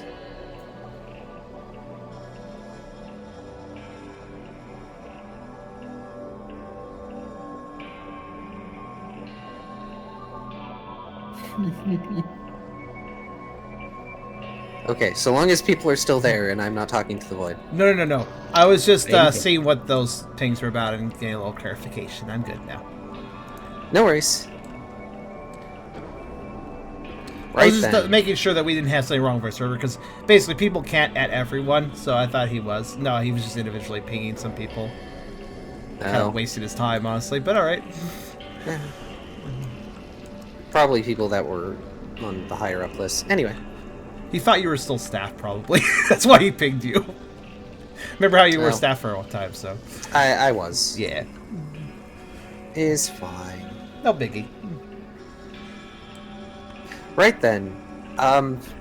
Brooke and Tucker, you each get to have a free action on these things. Ooh, right. Oh, hey, we have dudes. They actually have Yes, swords. like I said, basic assets. Yeah. It's like a real RPG now. Playing Real action games, you know. RPG now, Harry. All right. So if I scroll up a bit, I did notice some time ago, where was it? Yeah, Kyrio said Tucker plus Brooke double Ice Fang combo attack question mark. So they obviously can't speak to each other right now, being that they're like right behind these guys now. But yeah, they have a moment to motion, certainly, I imagine, because it's a free action and all. So Yeah. will Brooke be indicating that idea? Yeah, sure. Maybe like I'm a okay quiet with that. chomp of the teeth or something? Yeah, something like that. Okay. You could also just picture you guys are so in sync you do without even talking to each other. We could. Alright, Tucker will give a nod to that idea, and he will prepare an ice fang. Oh, but he will motion between the two, asking basically, hey, do you want to attack different targets or the same we'll attack one? different targets. Okay. Alright then. Okay. Tucker will focus on this one then. So y'all are not team attacking so much as attacking both. Simultaneously Yeah. attacking. I mean, we could team attack it. We could, if it's more useful to. I don't know if it is. Does that give us a bonus of some sort? I would say team attack is better because it essentially means you have to go to the defense once, but if you attack separately, you have to go to the defense twice. Okay, yeah, let's focus on Okay. Alright, then Tucker will go for which... Yeah, okay, so this one. Alright. Tactics. Okay. Tactics. Tactics. Crap, did I make a sheet for Noibat? I don't think I did. That's the Oh reason yeah, I kept throwing Ralph. will Noibat be joining this idea of a combo attack? I don't know what his moves are, so it's up to him, I guess. Hang on. Oh, feel free. Take your time. I gotta check site anyways. But yeah, that's the reason why I kept throwing Ralph, because by throwing him, it did more damage, because it was essentially both of us attacking at once. That makes sense. Unfortunately, I have not made a stat sheet for poor little Noibat, so Noibat cannot help you. That's okay. Okay. So, do we both roll? Yes. Both of you will roll accuracy on Ice Fang. Okay. And as a reminder, Ice Fang has a -1 to its accuracy normally. That is true. Alright. I mean, they aren't going to dodge, but so long as you don't roll a 0. Dex fight brawl -1. Okay, that's gonna be 7.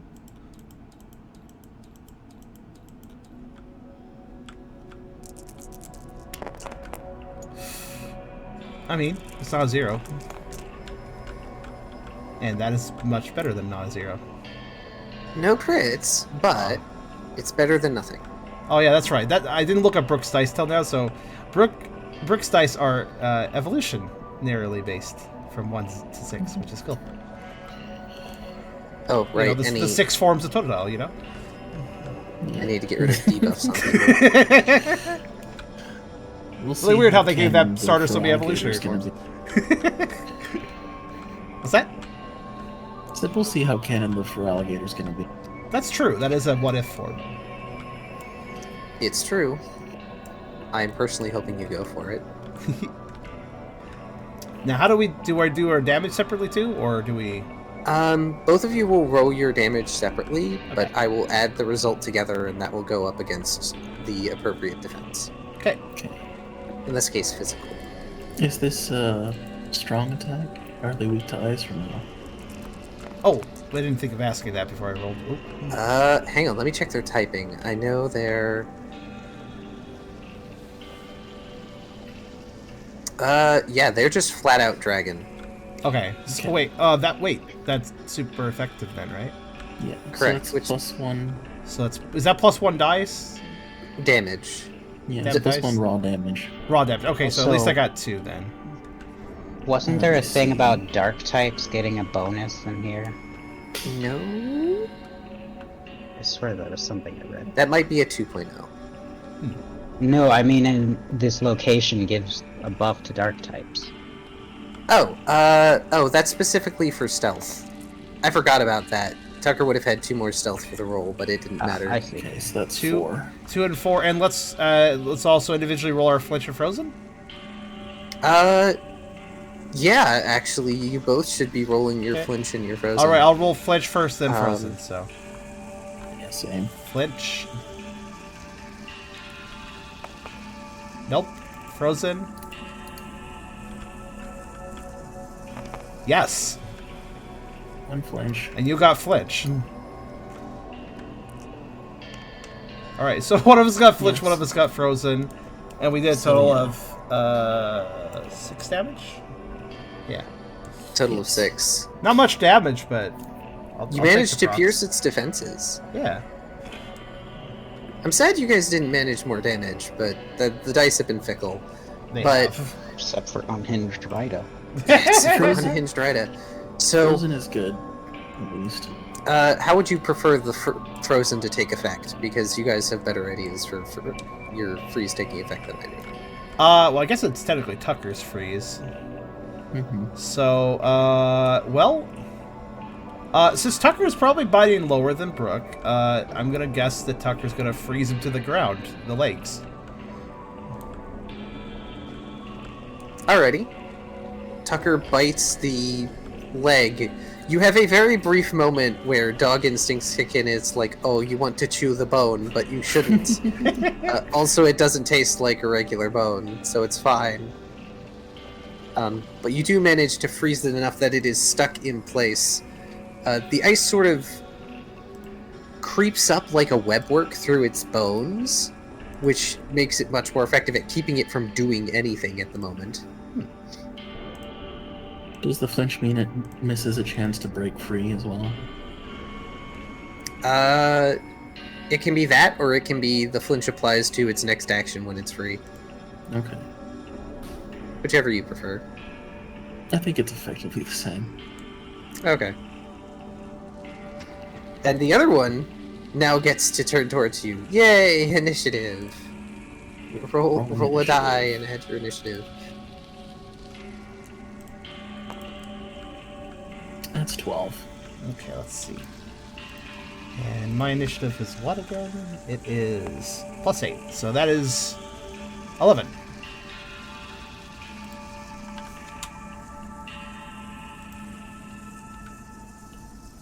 Right.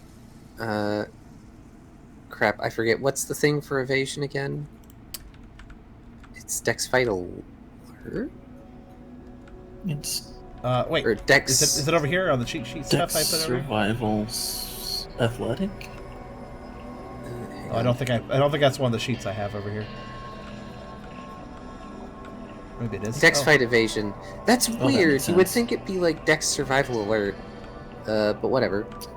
But I guess it is evading, so... Yeah.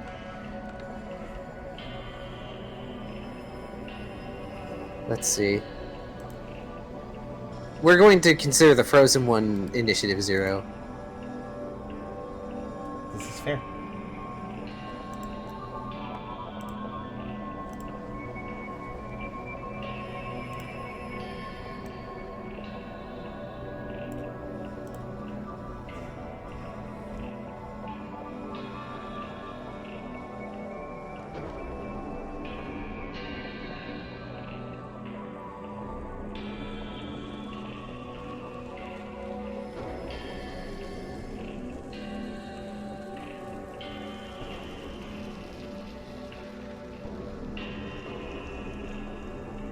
Okay. Okay. Awesome. It gets to fight first. Because the enemies like to go first. Your timing with that okay was actually impeccable. I just was like on the side. I was like, all right, gain some food. Got food. And you said okay.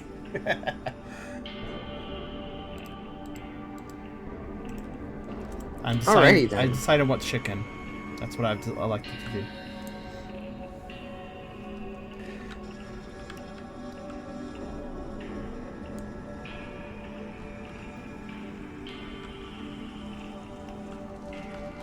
Are they technically like armor and weaponless? Technically speaking. Yeah, no. They're just bones. They don't have weapons or armor or anything. Okay. The bones. What the heck? Oh, a 1. Look at that. No, that's a 0. Oh? Oh! Wait. Wait, what? Oh, it is a 0. Yeah. Ooh. Yeah, A double 1. Yeah, I What don't are- know why the ones aren't applying properly. Oh, are they not applying properly on the new dice rollers, maybe? Oh well, That's possible. it's fine. I can always do the count. Okay, I just have to keep an eye out for that. Yeah. Maybe we can fix that later, right, Hydra? I think I know what the issue is. Yeah, I can fix that. Okay.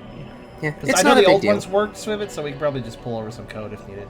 Essentially, there was 2 dice rollers on my table, one with the new 2.0 and one with the one you guys use. So one of them has I might the- have the, used it for cars. Okay. That's okay. I could try using the Doom die and see if it applies properly, but yeah, I'm not worried.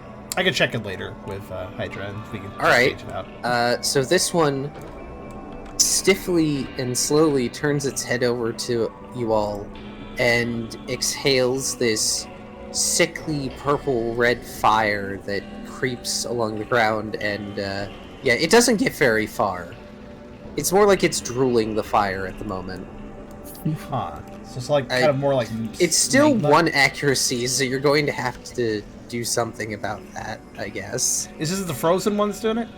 No, this is Sentry A, which is the one that is unfrozen. The frozen one has to go last.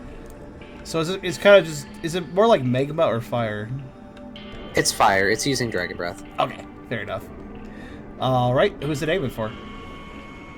It's aiming for Brooke. All right. Okay, I can evade that. Probably. Brooke is closer to it.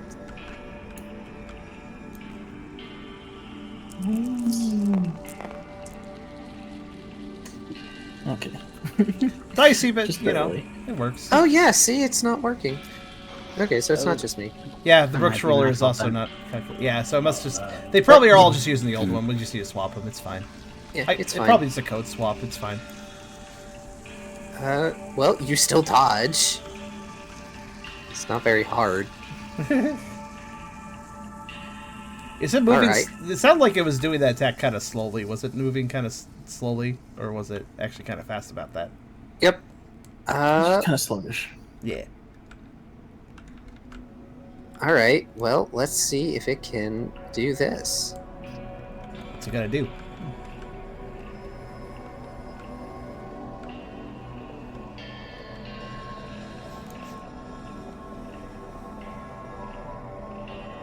Okay.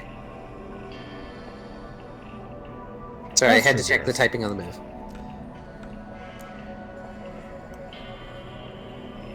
And as you may have noticed, they have a lot of dice.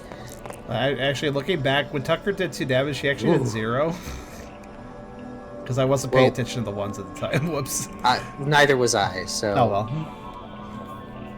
My bad. It's okay. Easy mistake to that- make. That is a crit.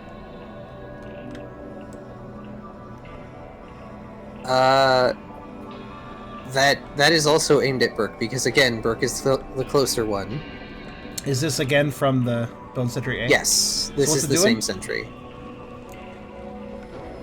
And the attack this time?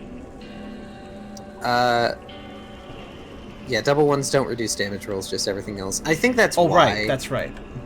Yeah. I will wait to describe for when Brooke decides to do a react. Okay. Well, I feel like I can't possibly evade this. Fair enough. I have 7 dice, but getting 6 successes seems A little low. far-fetched, you could say. Yeah. True. Hmm. If you only managed 5, you could will it, but that's still a risk. There is also Clash. I've never been clear on how Clash works. For physical moves, it would be Strength plus Fight plus Clash against their accuracy. And if you exceed it, then they take a damage, and you roll a damage die to see if you take damage as well. That would be 8 dice. It's technically slightly higher chance. Yes. Do I have penalties on that as well? It would be a -2 because you already dodged. Okay, so that's basically not useful either. Well, I can try to dodge. Okay. At least that way you don't use up a move. I wonder what the attack is, though. Okay. Oh, no. Bad attempt. It was a good try. Alright, let's see what the damage is.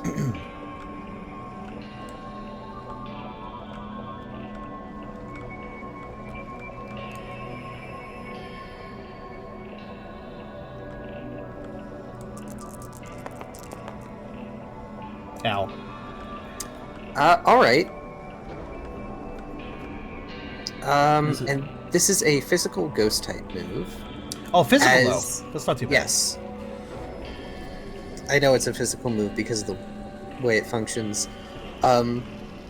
So it seems to pull one clawed hand back into the darkness and draw out a long black bone with pulsing thin lines of red in its core, and it swings like it's swinging a bat one-handed at Brooke and clocks you across the jaw.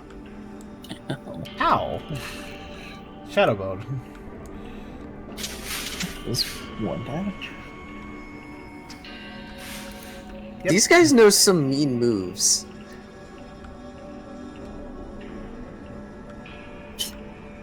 Oh, there's a bit of noise in the background, isn't it?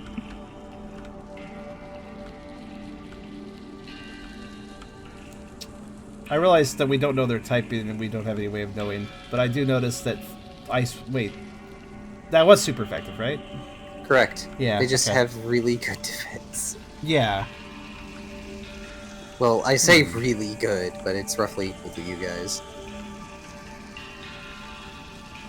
That's fair. They're slow and tanky undead things. It's fair enough.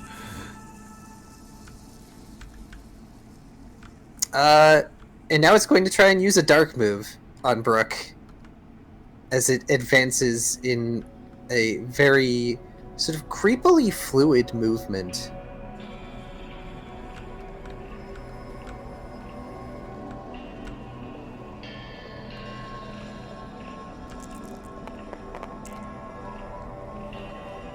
Oof. That's one, by the way. Yeah. Try it again. Oh yeah, yeah. You can dodge this. You can do it, Brooke. Yep, you dodge. It's continuing to try swinging the bone at you, but it failed to beat you up. Slowly advancing on you and swinging a bone. Fair enough. I guess the sword model is actually kind of reasonable then. That makes it your turn, Brooke. I apologize for the one sentry focusing on you. Not too bad. I have no dice. I'm sorry. He's just pressing you. That's true.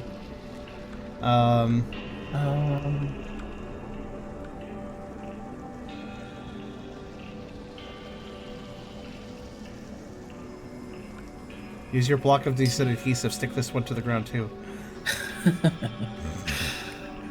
It's pretty decent. It decently works. Okay, How much would that be? Crunch reduces defense. Let's try it. Just point that out since they seem defensive. Dex fight all minus 6 at this point.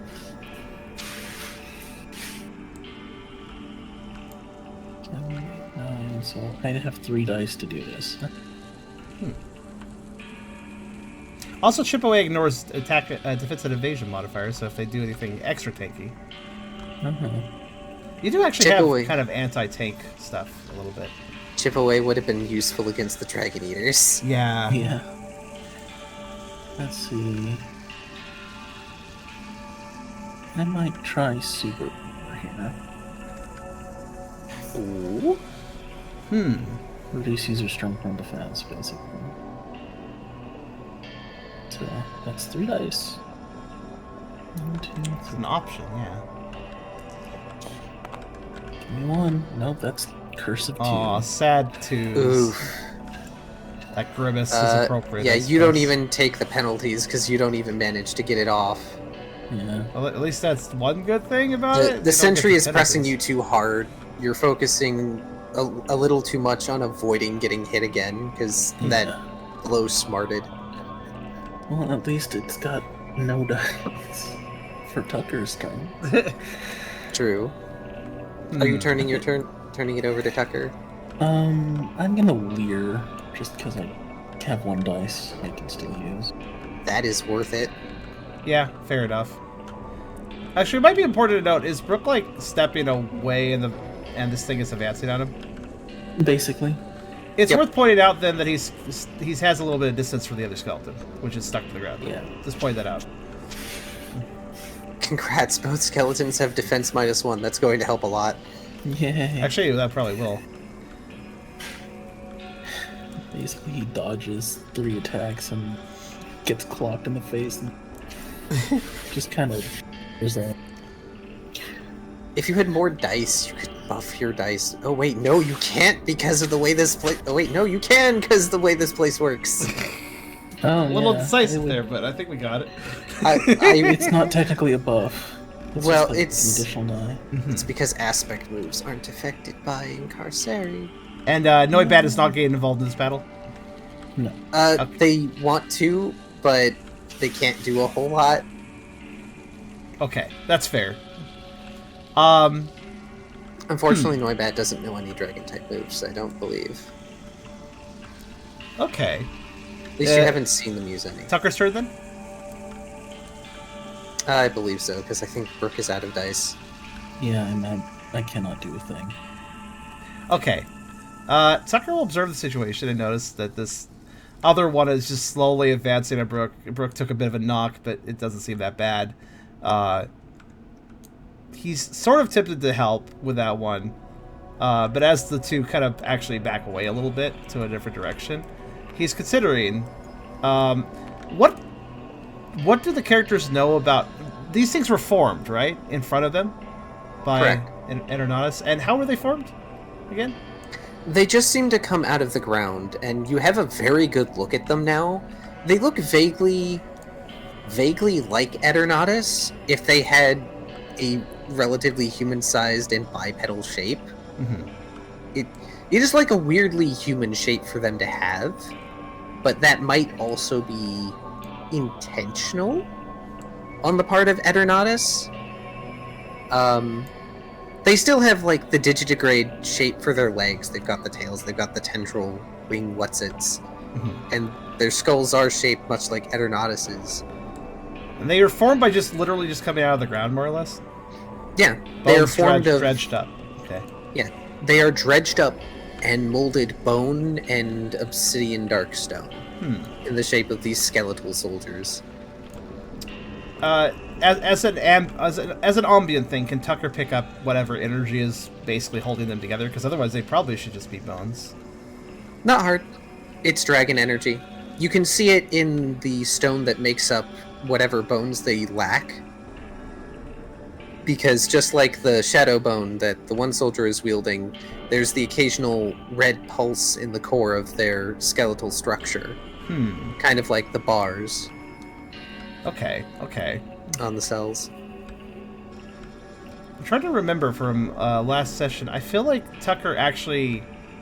Oh, no, he didn't interact with Dragon Energy, but he helped Noibat conduit Dragon Energy before. He can't interact with it himself. Tucker can't interact with himself, but he can help somebody else do it, basically. Through his connection. But let's see. And Noibat is not particularly versed either. This is all very new to them. True. But I'm assuming these things have very deliberate movements, right? They do. Yeah. But it's They don't- also very unnatural movement. At one moment, it's this jerky or very slow movement that, like, no mortal creature would do normally unless you're, like, particular Pokemon. And then the other, it's this eerily graceful, almost unhindered by gravity and weight movement. Okay. Trying to think what Tucker could do if there's some way he could shut these things down with his abilities, but I don't think he can. Let's see. Because being on them works, but it probably if they could just simply be deactivated, that'd be great. Let's see.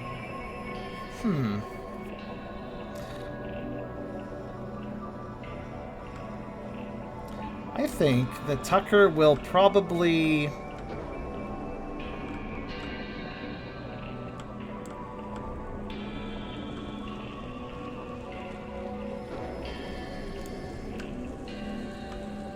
You know what? Screw it. It's always worth trying something you don't know what's going to happen. Okay, so Tucker will actually motion to Noibat if Noibat is not actually doing anything in this particular situation. Do these creatures seem like sentient? Like if we talk about what we're going to do, they're like going to be like acknowledging it? Nope. Okay, Tucker's going to motion to Noibat and express, Hey, Noibat, get in this thing's face a bit. Stay safe, but just distract it. I don't think they're very smart. Okay. They squeak. And they briefly flutter towards the ones that's frozen, and they're like, oh wait. And they mutter, oh wait, no, not that one. And try to flutter into the face of the one that's swinging at Brooke. Tucker will actually get behind the frozen one as well, while it's getting distracted. It's also kind of frozen, and from the attacks that Tucker has seen so far, getting behind them seems like a safer position. So Tucker will get behind it, which I don't think... Would that cost an action or anything? Because it's literally stuck to the ground. No. Okay. Then Tucker is going to do a dangerous. I was going to say, we aren't using movement rules for this fight. Okay. Tucker's just going to do a dangerous while this thing is probably somewhat distracted and also unable to really attack him directly at the moment. He's going to actually open a connection with this target to try to tap into whatever energy they're made up of and see what he can do to either take it or disrupt it or just... Effectively, he wants to jump into an electric current and see if he can stop it. Oh boy! Make me a will roll. Okay. Because if you jump in an electric current, you will interrupt it. Alright, will roll. What is that again? It's been a bit. Whatever your current will is. Oh yeah, just the dice, just a pure roll. Okay.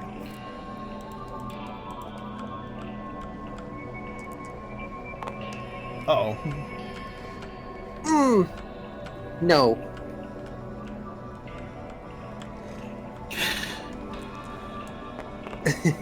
I'm sorry for being so concise with some of my statements here. I'm getting back into the groove of DMing. Hijack it? I don't think Tucker can, hijack / possess things. He just wanted to interrupt whatever energy they were made of and figured he could connect with it to try. Be risky, sure, but...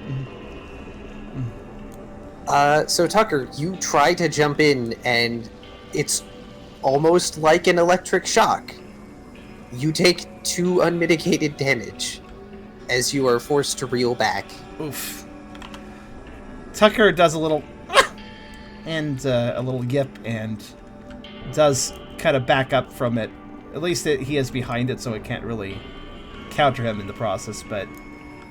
I mean, it's slowly trying to turn towards you. It's trying, sure. It's trying, it can't. Tucker will, Yep. Tucker will just quickly express to Brooke. Try to disrupt their energy. That just hurts. I can't do that. Don't hurt yourself. A little late. He kind of winces before straightening up. All right, he's going to instead of that, he's going to focus on physical attacks then again. Specifically, since this thing is stuck on the ground, he would like to use his Dark Pulse and just kind of... I will remind you that some of the damage will go to the ice. That's... Oh, good point. Well, especially Dark Pulses, it can't as easily be aimed. Is that going to happen regardless of what attack he uses? The damage to the ice? Yes. Okay. Then Dark Pulse, then. Well, actually, Alright, in that case, he will Dark Pulse the other one. Since he is behind this one, and this one is probably not going to be able to do a whole lot at the exact moment, and if he needs to, he can probably dodge. So, yeah, Dark Pulse with -2, right? Yes. Okay. Also, I'm so sorry. You rolled a 0 on that will roll. Yeah, well, it's Tucker's rolls. It kind of happens that way sometimes. I'm used to it at this point. Let's see. Dex Fight Channel. That's going to be 6, 9 -2, so that's 7. To explain for the audience, if it was not implied enough already, These things were animated by Eternatus, so what Tucker tried to do was short-circuit something that was given a spark of, for lack of a better term, spark of life by what is effectively a deity. It did not go well.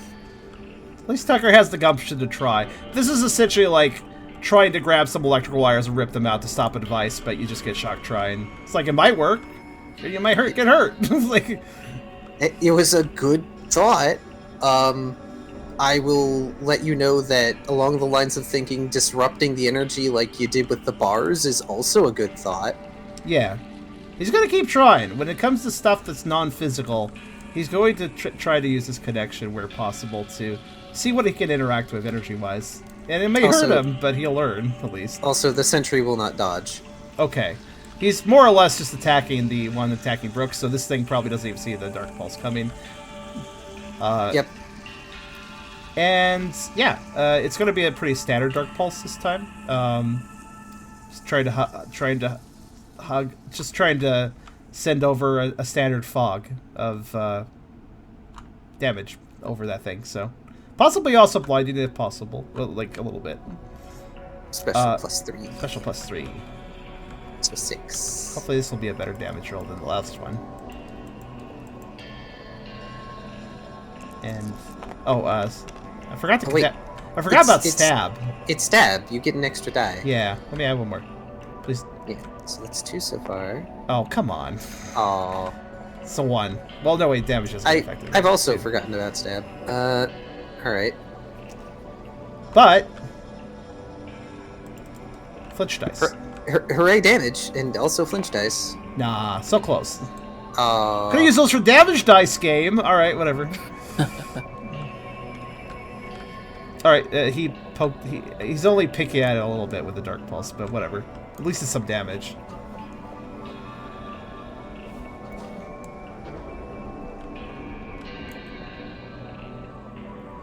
Did Tucker Brook hear what the dragon said summon those things? Yeah, but it's a foreign language and we don't know what it means. Correct. I'll talk more about that after session. That's totally fine. Also, the frozen sentry's flinch has been eaten, but it's still frickin' frozen.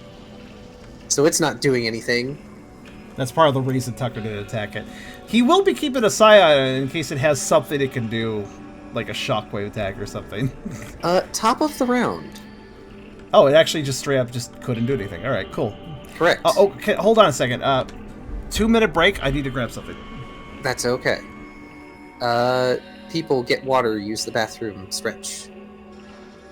That includes you, Beerus. I've been jamming out over here. I apologize, Hydra. It's fine. I always feel the need to apologize when I can't focus on everyone. I mean, that's what happens when you split the party. You can't have the focus on everyone the whole time. That's true. Also, never mind, it wasn't 2 minutes, it was 1 minute. It's not our fault we got split, though. I guess my technically fault. it is my fault. I think we should be glad that Tucker's basically Shousting did not send him to a third group by himself. No, not gonna happen. I'm not having a sea spray all over again. Every man for themselves. It's fine in downtime to an extent, but Every mon gosh. for themselves. Also, I'm sorry if I've been interrupting you, Kyrio. It's okay. I don't really have much important to say. No, you're fun to listen to. It's just a little easy to interrupt you because you're so chill. So sometimes it's hard to notice you're starting to talk and say something. Yeah. We definitely do want to give you time, though. But everything you say is important because we love hearing from you. Yeah. Anyways, I am ready when you guys are. I just have food, so I'm mildly distracted, but I can totally still play, so. Oh, I guess I should continue. I'm not done. Or, well, actually, wait, yeah, I guess I did kind of just end my turn. I just realized I should have done some multi-attacks, so I was kind of safe. Oh, well. It's okay. Top of the round. Tucker, you are particularly close to the cell, and Brooke is in a position to see past Skeleton Dude, since Noibat is trying to be distracting. It's kind of working. In the cell is what looks to be a very pale quadrupedal figure that is currently just sort of knelt down in the cell. They're looking out through the bars at you. They seem surprised. Tucker is pretty near the cell. Yep. Can he make out who this is? It's not anyone you know. But they are very pale. Hang on. Pull up notes. Sure. They're very pale, very slender. But there is something glowing that seems to be near their head. You're a bit distracted with combat to look at them completely at the moment. Fair. I guess the main thing was, is this a Pokemon Tucker knows? It is a Pokemon. Okay. I'm not sure if you would know it or not. Or Tucker specifically, I suppose. Yeah, that's the way. There's a reason I phrased it that way. Tucker knows a lot of Pokemon. Depends on how exotic they are, though. Like, he doesn't generally he won't know like legendaries and mythicals and such. Or really rare Pokemon. I will say it looks similar to a Pokemon that Tucker may know, but it is probably a variant. Tucker gets distracted for a second and feels like he does turn his attention briefly to the figure in the cell and seems like he wants to say something, but then he kind of just somewhat coldly but regrettably turns back towards battle and ignores them for now. Brooke did tell him to focus in the last session when it came to the prisoners, so he's going to follow Brooke's rules.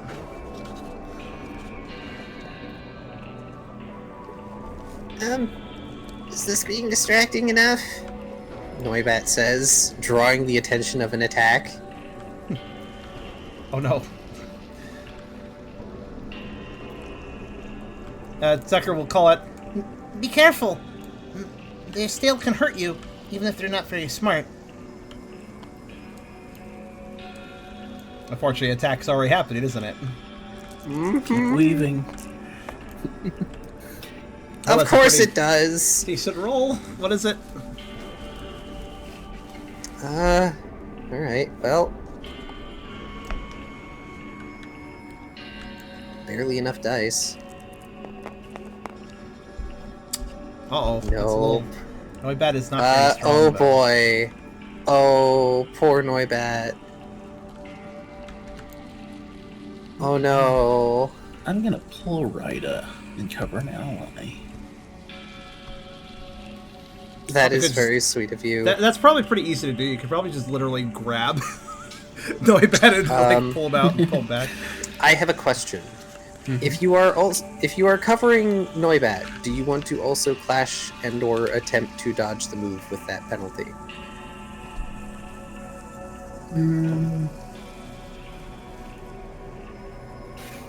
What do you mean? Because otherwise you're going to take the hit. And unlike Rida, you are not immune. Alright, I guess I can try and dodge it. Okay.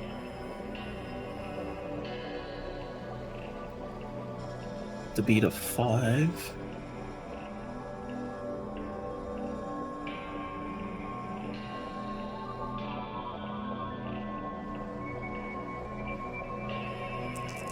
Decent chance, come on. Oh, that was close. Just barely. You can will it. If it's just one shot. Sure, I'll will it. You can will it. I'll do it well. I don't use my will that much. You manage to grab Noibat by the head and chuck them over your shoulder and just lean yourself back to avoid getting swiped across the face by the claws of this skeletal creature.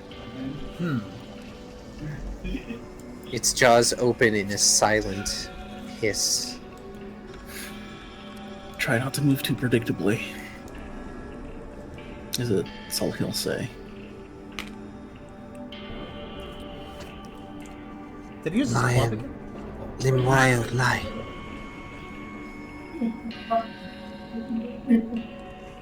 I'm sorry. No, you're fine. A soft voice calls from inside the cell, briefly distracting the sentry.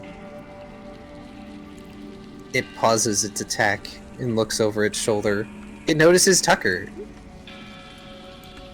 It turns upside down in anger. It flips out, man, literally. It flipped. It's like, get away from that cell, dog. It advances upon Tucker. It does prioritize Tucker, I figured.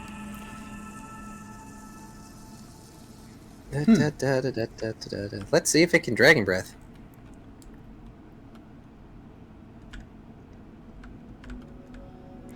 As it takes an extra penalty for its distraction. It certainly can.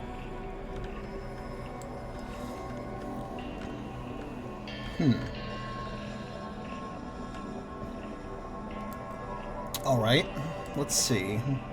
As it... Yeah? Sorry, I heard something disconnecting. Oh, no, we're fine, I think. Oh, maybe, Alright. maybe on your computer. Ah well. As it opens its jaws and tries to blast you with more of the purple and red fire. Okay. This is fairly predictable. Tucker's gonna try to dodge this one. He's seen it before. Thankfully, he didn't spend too much time focusing on the prisoner, so he noticed this happening.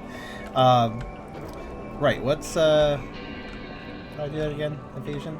Just... Dex fight evasion. Yeah, just Dex fight. Forgot my own acronyms. Alright, let's see.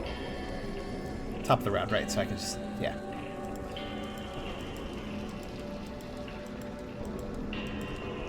Come on, just a couple of these work out for me, please. Okay. Critical dodge! Critical dodge.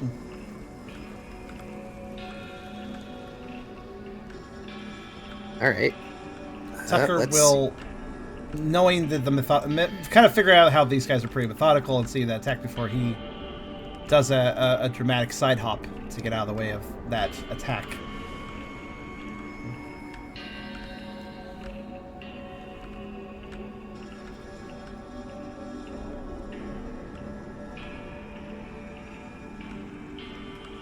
He does take a second to glance back towards the prisoner, though, after that.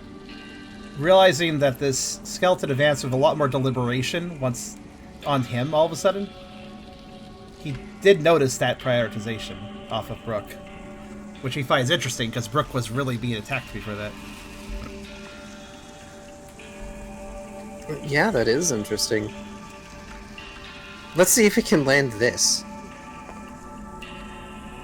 Dead, whatever it is. Ooh. That is aimed at you, Tucker. Okay. Tucker will... Not knowing what's coming next, but telling there's something happen. Yeah, there's going to be another... We're going to try to evade again. Okay.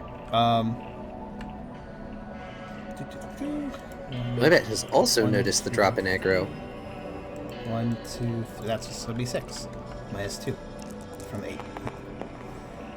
Yep. Okay, we're good.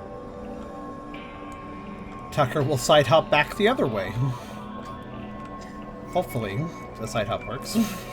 You hop back as it raises up the hand with the bone, and the bone vanishes and becomes these streaming chains of shadow that attempt to grab you and fail as you get out of the way. Ooh. Tucker has a close scrape. He was expecting a different attack since these things seem pretty predictable. So it's kind of a whip, effectively? A whipping of a chain?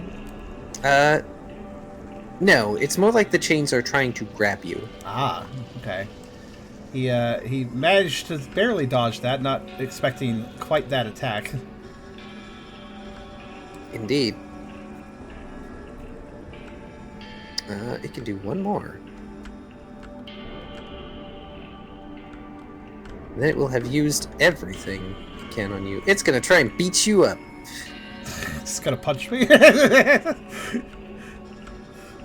with all of its 2 accuracy dice. Oh, okay. And fail as it tries to lumber towards you in its weird, jerky motions.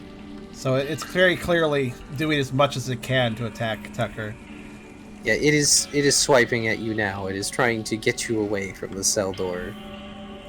Tucker elects to remain... Remember, he side hopped one way into the back, so he's staying next to the cell, more or less. He's going to call out to Brick. They really don't seem to like me being near the cell, I think. He kind of glances back towards the cell. There's somebody in here, too. Well, He kind of shakes his head. he said not to focus on the prisoners, though. But I think these guys do have that focus.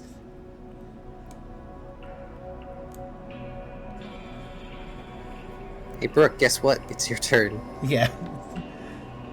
You have dice.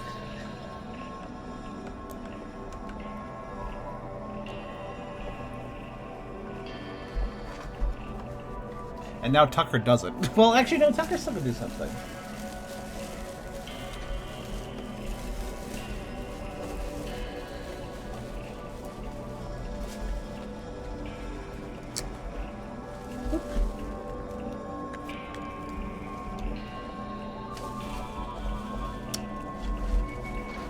While I'm waiting, do you mind if I hop on a table in private to fix the dice rollers? I'll still be in the call. Yeah, that's totally fine. I'm fine Okay. with that. I am gonna clone one of the dice rollers here, though. That's also totally fine. Good luck with that. Makes sense. They're guards after all, Burke says. He's going to bravado. Very good.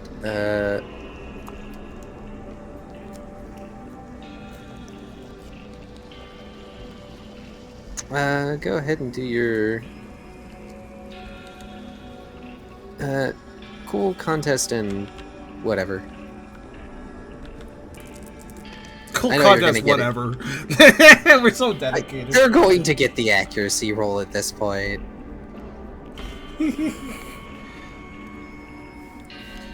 know what happens the moment you assume, though? I Hooray! All allies get +2 to their next action. Yay! That'll fix one of the penalties. And a crunch on the free skeleton. This is a good plan.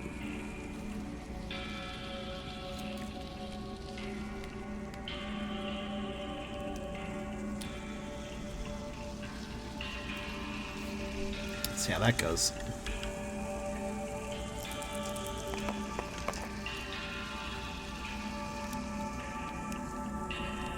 Goes fairly well.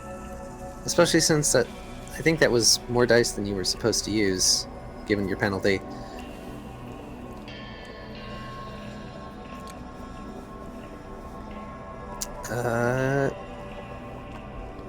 Bravado counter penalty. Yes, yeah, I was bravado gonna say, countering I was the gonna penalty. kind of. I'm sorry. I was saying like, yeah, he did just kind of. Yeah, bravado. Doing bravado is basically almost a free You action. do a bravado, and I immediately forget you bravado. Yeah. I'm so mean. It's okay, but it's kind of interesting. If you start with bravado, you're basically starting with a free movement, or a free move. Pretty much. As long as it works, anyways. I was thinking more about the cover and the dodge, but in any case, okay. no, it does not. You can just do the damage, which is strength +3, which I believe is 9 for you. Which one are you going for? The one free we've one. been focusing on? Yeah.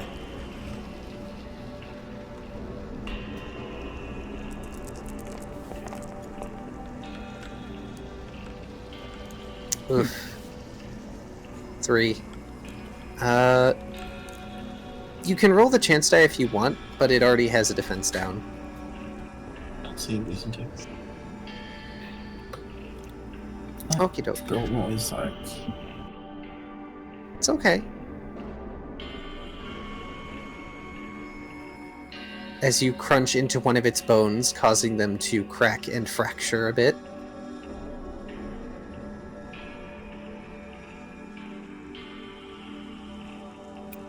Okay. I'm I'm also gonna follow that up with an Ice Fang. Ooh.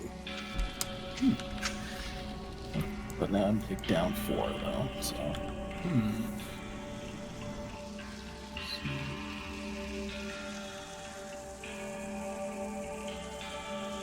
6. Okay.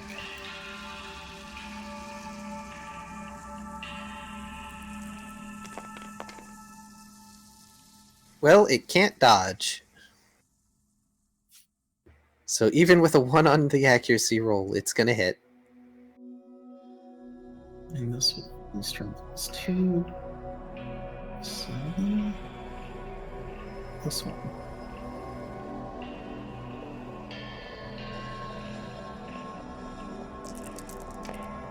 For stab. So that's 5. There we go. That's a little bit better. Excellent.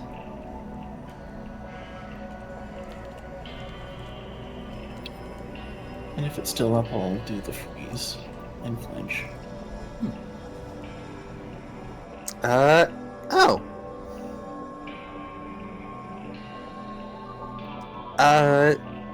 How do you want to do this? I figure that I use the crunch and then Ice Fang immediately just by biting down harder, so as it freezes, I'll snap it in half. You crunch into the bone, and you push the ice energy into the bite, causing the skeletal bits of this creature to sort of rend apart as you wrench your jaw to the side. Bits and pieces clattering to the floor of the cavern.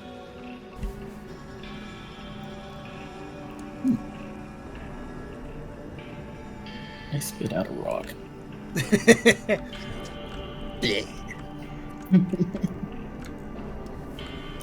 The prisoner appears to have gotten up at this point.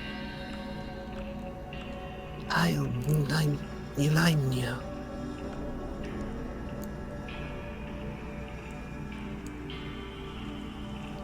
Is that audible to everyone? Safe yet. Yeah, they're speaking. All right.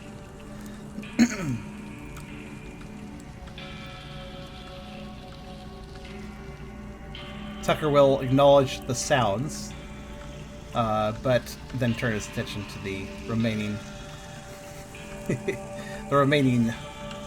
Skelly boy. Inspired by. Square up with it. Well, I assume Brooke, are you still? You technically still have some moves points if you want to use them. I mean, I do, yeah. This guy's probably not immobilized for much longer, but you could just kind of throw everything at him too if you want. Exhaust yourself. No, I'll just pass my turn at this point. Okay. In that case, Tucker will, inspired by watching Brooke just chop shatter this thing and having a bit of a bite himself, he is going to, he's going to do another Ice Fang. For starters. He's at a -2 right now, thanks to the bravado, so... He's gonna gnaw on this thing's, torso, basically. Try to shatter in the middle. Much the same as Brooke did. Dex Fight Brawl -2.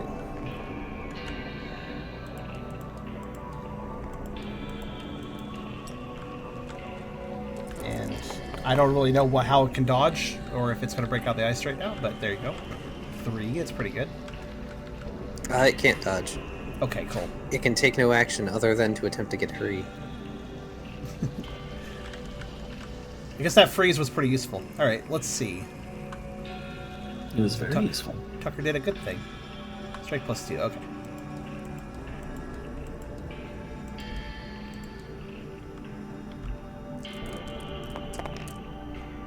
Okay, well, I'll take a 2. It's better than 1. Oh, yeah, because the ones don't apply. +1 for stab, or for super effective. Ah, true. I keep forgetting that. That's a die, right? No, I think No? it's just raw. Oh, raw. Okay.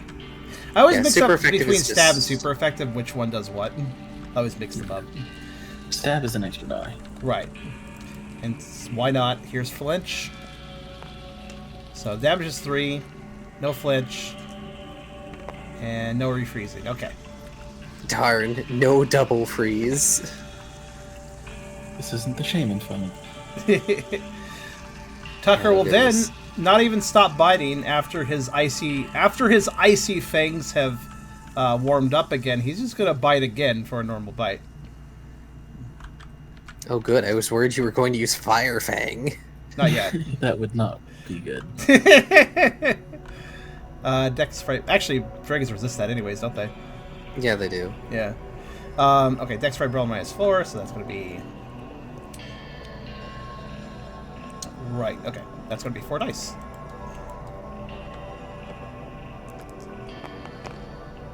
Okay.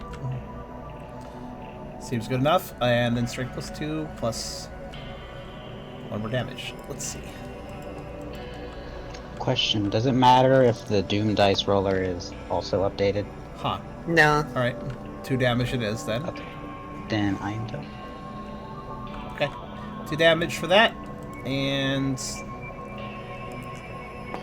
no flinch. No flinch, but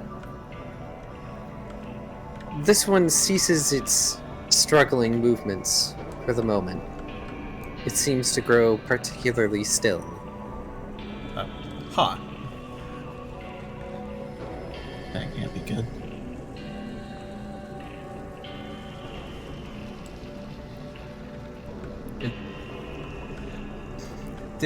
Is it still intact? Ah, 2. Well, it's intact by dint of the fact it's frozen intact. Okay.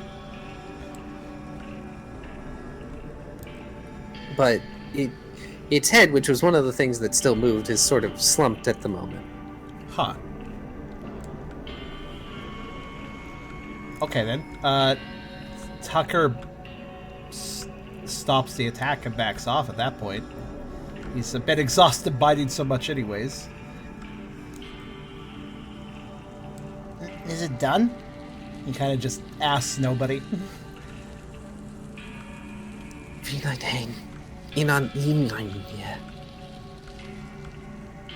The prisoner has approached the cell door. Through the bars, you can see what appears to be... well... it's a sawsbuck, but not quite. They are particularly slender, more androgynous than the normal breed. More a sawsbuck-sized deerling than a sawsbuck. Huh. They have an almost albino appearance with how pale they've become. But in their antlers are threads that seem to glow softly in a draconic red. They look frail. Almost like if they were handled too roughly, they might break. And yet, here in this place, they're fine.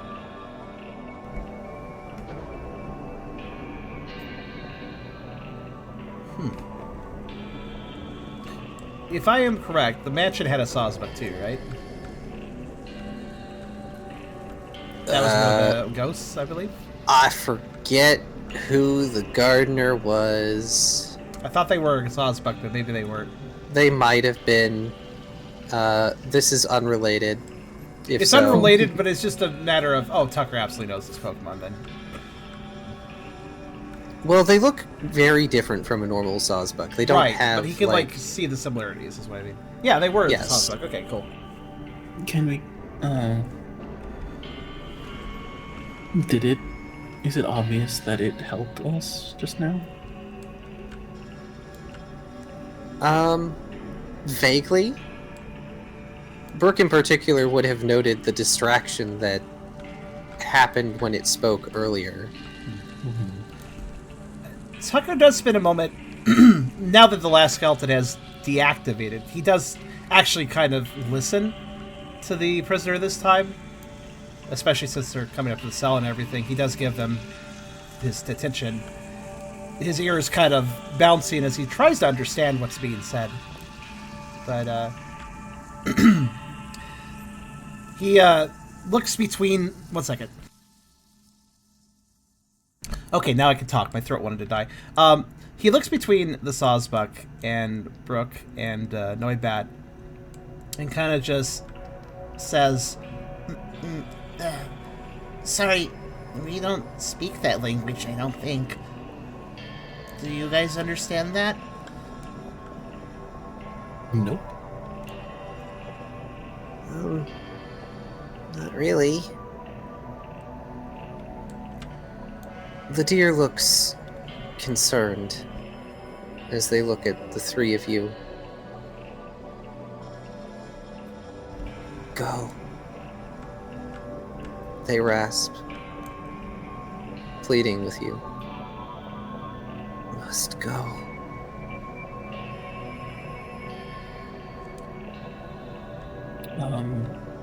There's more tiers below this, right?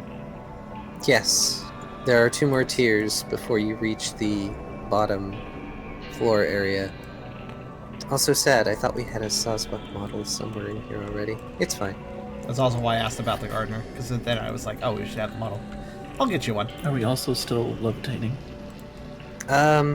No, you are not levitating any longer. Your normal abilities have come back. Okay, so we're gonna have to climb down if we want to keep going. Like, At least there's not something to be sneaking up to anymore. Well, the moment. Let's see, where did I put that? Here they are, I think. Wait, is this it? Oh, they must have updated the thumbnail for it. Huh. Alright, let me get you a Sawsbuck.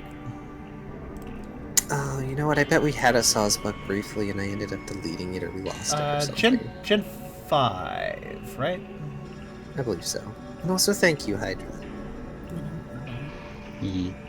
I got antsy, so I was like, I need to do something. That's fair.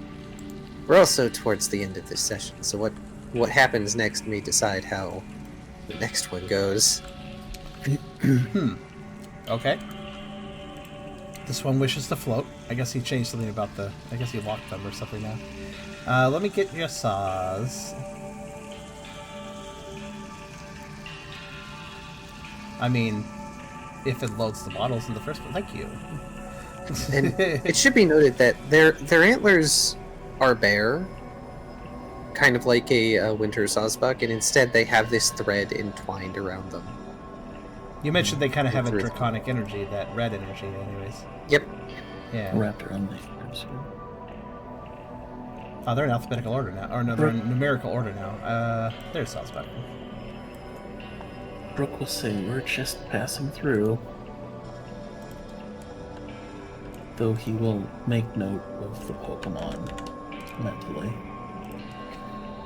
Just remember they're there. Yeah. Uh-oh. What? This I got a seems bunch of to... errors just now. Oh, sorry. It must have been my fault. Oh no, it's fine. This always happens when we bring new stuff in. Oh. Alright, there you go.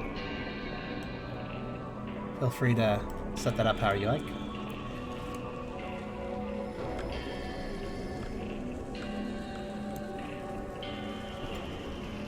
Oh no, they have... right, okay. Winter? Yep. Okay, let me fix that again.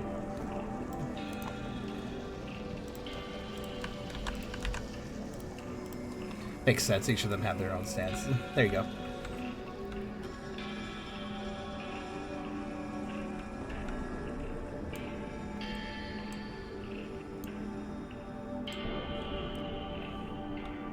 What did Brooke do again? Sorry, I was messing with the model.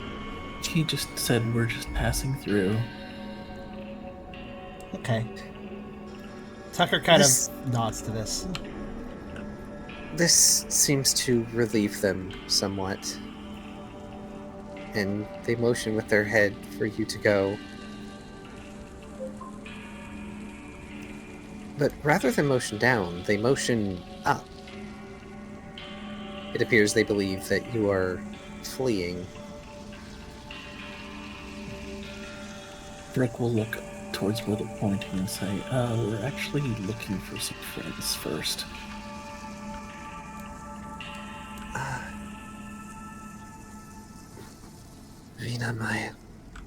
Min mine. They look down. They gesture with one hoof. Or one cloven forelimb. Downward. They seem to be indicating a exit to the chamber, although it's difficult to make out at this distance. Their previous relief is replaced by sadness.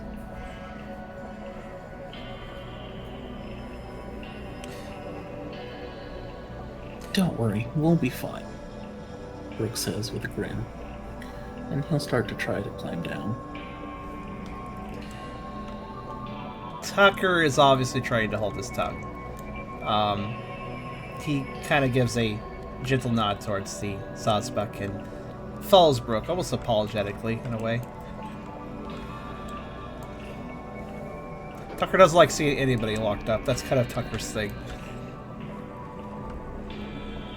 He also knows they have an objective. What's that?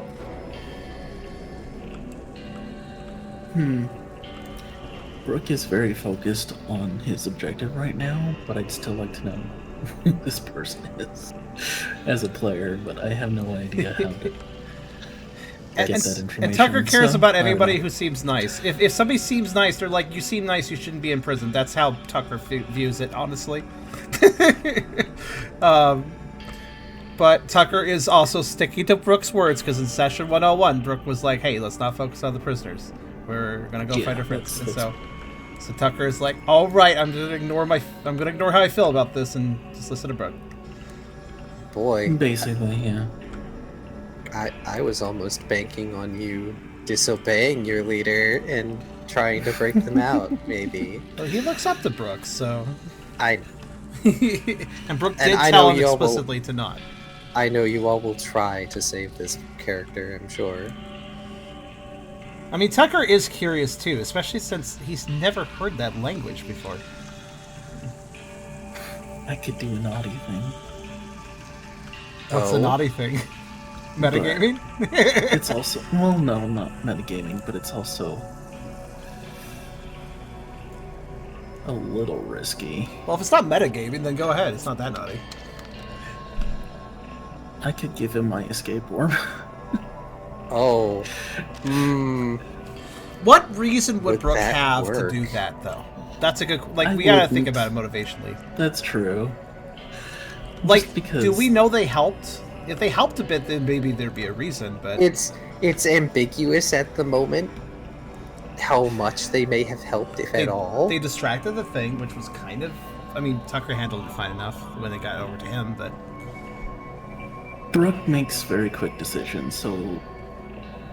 he doesn't necessarily need a specific reason to do this.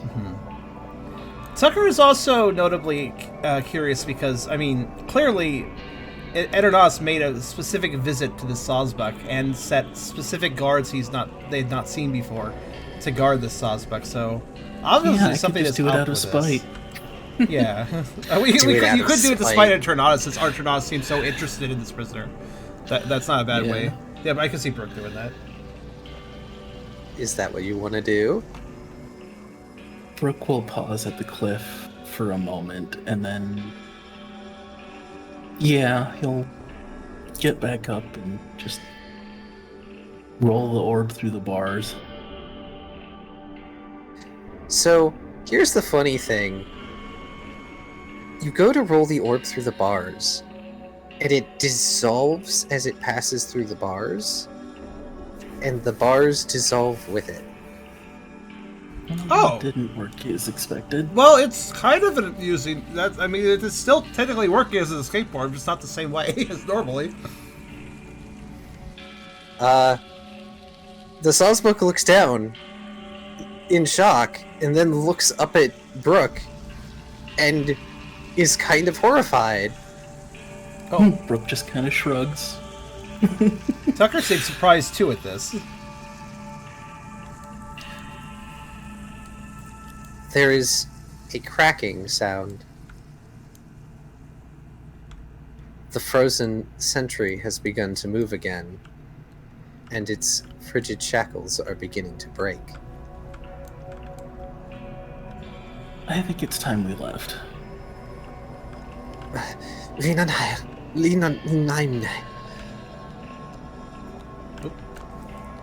Oh, sorry. Though frail looking, this Pokemon is apparently particularly graceful. They leap from the cell and down to the tier below, looking up at you expectantly and with worry. Yeah, let's start climbing down. As you turn to look at them, you notice the sentry that you dismembered is starting to pull itself back together. Very quickly. Yeah. Deck Survival Athletic by Brooke and Tucker. Noibat doesn't need any further invitation. They see that squeak and start going down. I've never given Tucker points to athletic for... Oh, that's a pretty good roll. Same. If those things can Who come needs back... athleticism? If those things can come back, Noibat wants no part. Remember, I'm anaerobic. Haha! Like... Alright. I mean, with those rolls, you all manage to make it down the last 2 tiers before the sentries animate. They come to the edge of the cliff, and then throw themselves off. And you can hear the clatter as they get onto the tier below, scatter, and start to reform themselves again. Dang dry bones. Pretty much. You say like you don't like dry bones. I love dry bones. So, yeah, you might have a hot minute before they start actually getting to chase you, but they Let's chase follow him. that tether as quickly. Wait a minute. Yep.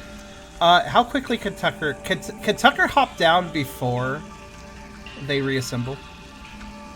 Yeah. Okay. Tucker's You absolutely all are gonna on the hop bottom down. floor now. Oh, okay. Are they're with us then? No, they've gone they're down one tier. above. Oh, They so they're reformed above. by the time you guys got down to the bottom floor where And the did exit all of their is. bones neatly fall on that platform? Yes. Okay. Lucky. Yeah, Tucker's there. gonna steal one.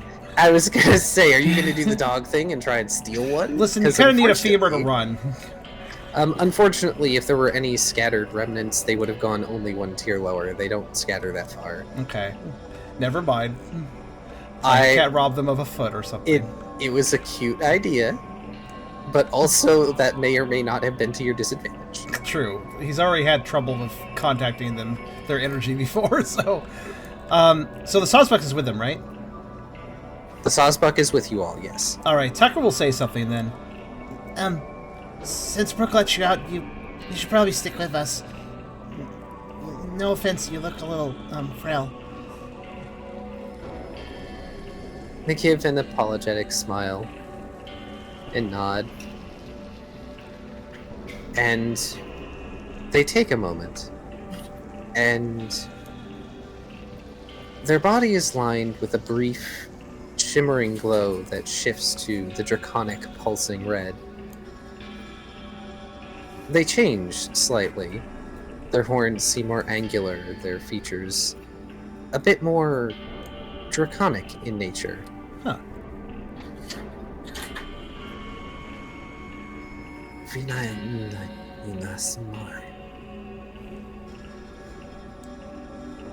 As they proceed through the exit tunnel with the rest of you so that you all don't get caught because they're conversing. Very true. They're actually moving at a fairly brisk pace. They don't make particularly much noise as they move either. Huh. No rattly bones here. Liar. They say as they pause ahead of the 3 of you, looking back. We. Liar. Liar. Okay. And as they tilt their head, a few melodious notes sound from the strings about their antlers. Oh, liar. Okay. And I think that's where we're going to end it for tonight, because it's Alright. almost 10:30. I know a bard who would probably love to meet you. A melodic dragon deer. Interesting. It's the liar from the glimpses. Oh, I don't remember the clips now. Side Oh wait, note, which they one? used- Which clips? Which clips? I can't remember which It's one. an earlier one. I Earlier will one. tell you guys in a Oh, minute. right, I remember now. There was a clips for that. Oh, by the way, those so- of you on the YouTube, watch the look at the glimpses. They're good. I mean, I could probably read out that glimpse next session as part of the recap. That sounds like a good. Glimpses. Yeah, let's do that for the recap. That sounds a good idea. Also, they used camouflage to change their type, Oh, Ooh, so they are now dragon type. ah. which means they get dragon juice. They do. Oh, I forgot about that. Is camouflage a Oh. complete change, or is it like a mockery or an illusion? You change your type to match the terrain. Okay, so it is a full featured then. It's more than just a type change, though, because you're here.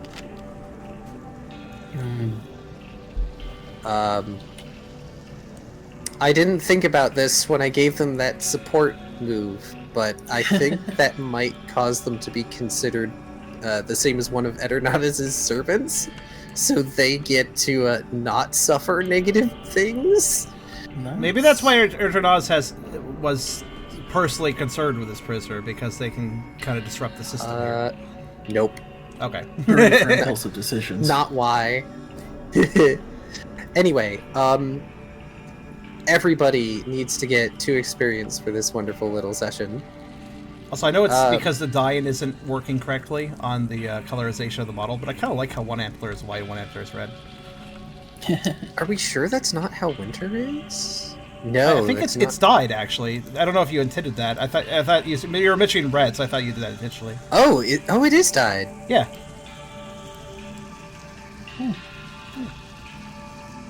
Oh, Yeah. So Oh, feel well- free to make it whatever color variation you want, I guess. yeah, I'll change that back. That's a bit much, but you know, close enough. That really was a super impulsive decision. I was holding on to that escape board There you for go. so long. I brought that. You had so many chances to use it, and you used it on this. It really was an anticipation of where is he going to use that escape board? Because yeah, that was an. How long have you had that? Many Sure. sessions. Quite a while. Before you evolved, I right? had... Yes. I had honestly considered using it to escape this dungeon once we regrouped. That would have But- also been a very good plan. But, just decided why not help out a prisoner. That is a Yeah, very right. Burke thing to do. Go ahead and give yourself another XP, by the way. Oh. Okay. Hydra, did you get all the XP from the battle? As in the 6 you said? Yeah. Yeah. Okay, good. I needed to double check that. I know I changed Ralph's. Oh. Let me... Oh no, Ralph is not 44 anymore, it's 46 XP. I should also note for anybody who thinks that Tucker is exceptionally like naive on these prisoners seem nice, we should rescue them. Yeah, it is naive, but you have to consider the context that Eternatus is not cool. He's clearly locking up people that don't deserve it. So in his eyes, any justice system that has locked up anybody here is not correct, and thus everybody here should have another chance. So like, even if they are bad, they should be seen as bad by somebody who isn't Eternatus, because Eternatus sucks. That is very much a Tucker way of looking at things, and I don't think you'll have the full scope of what goes on. Oh, certainly not. But that's Tucker. definitely. That's how he's feeling about it. I will say that this is perhaps the one prisoner that you are completely justified in freeing. Besides yourselves, I mean. I'm sure the others have different levels of misdemeanors. I'm sure, but or maybe not. Maybe they're really bad. Who knows? At least for any dragons that you come across, that's debatable. But also, I won't delude you with any sort of meta knowledge. But not asking for that knowledge here. I'm just saying. But this is all. These dragons are bad for what they did in Dragon Society, right? So we may not agree with Dragon Society in every aspect and core aspect of how they run things. That's a thing. We do have our own independence to consider. So even if whatever they did in Dragon Society is bad, that doesn't necessarily mean that we think they should just Like, obviously, we don't have the right? But when has that stopped us as a group? Welcome to being an adventure party.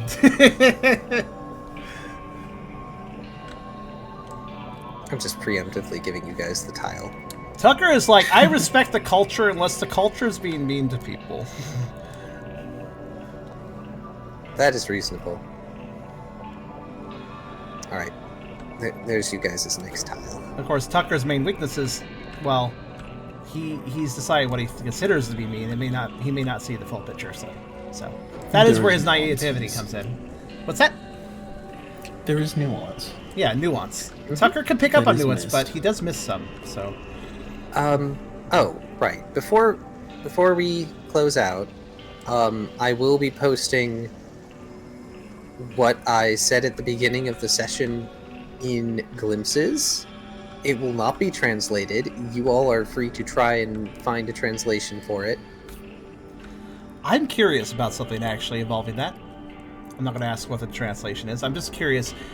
Did you have words? Were all those words you said planned? All that language planned Yes. out? Ah, so it wasn't just you saying that words was- that sounded for it. No, that was not off the cuff. Ah, okay. Neat. So it actually does mean something. Everything Liar said I have made up on the spot, though. Okay. Mm-hmm. I see. Well, you did a good job on that, because I wasn't sure if you were like, you had planned out a language and you were saying it, or if you were on the fly. It was hard to tell. You did a good job. Apparently Era was very proud of me for my pronunciation, so I'm happy. That's what I mean. The pronunciations were very solid. It feels very authentic. Yeah, liar, like the instrument. Yes, they are officially named Liar.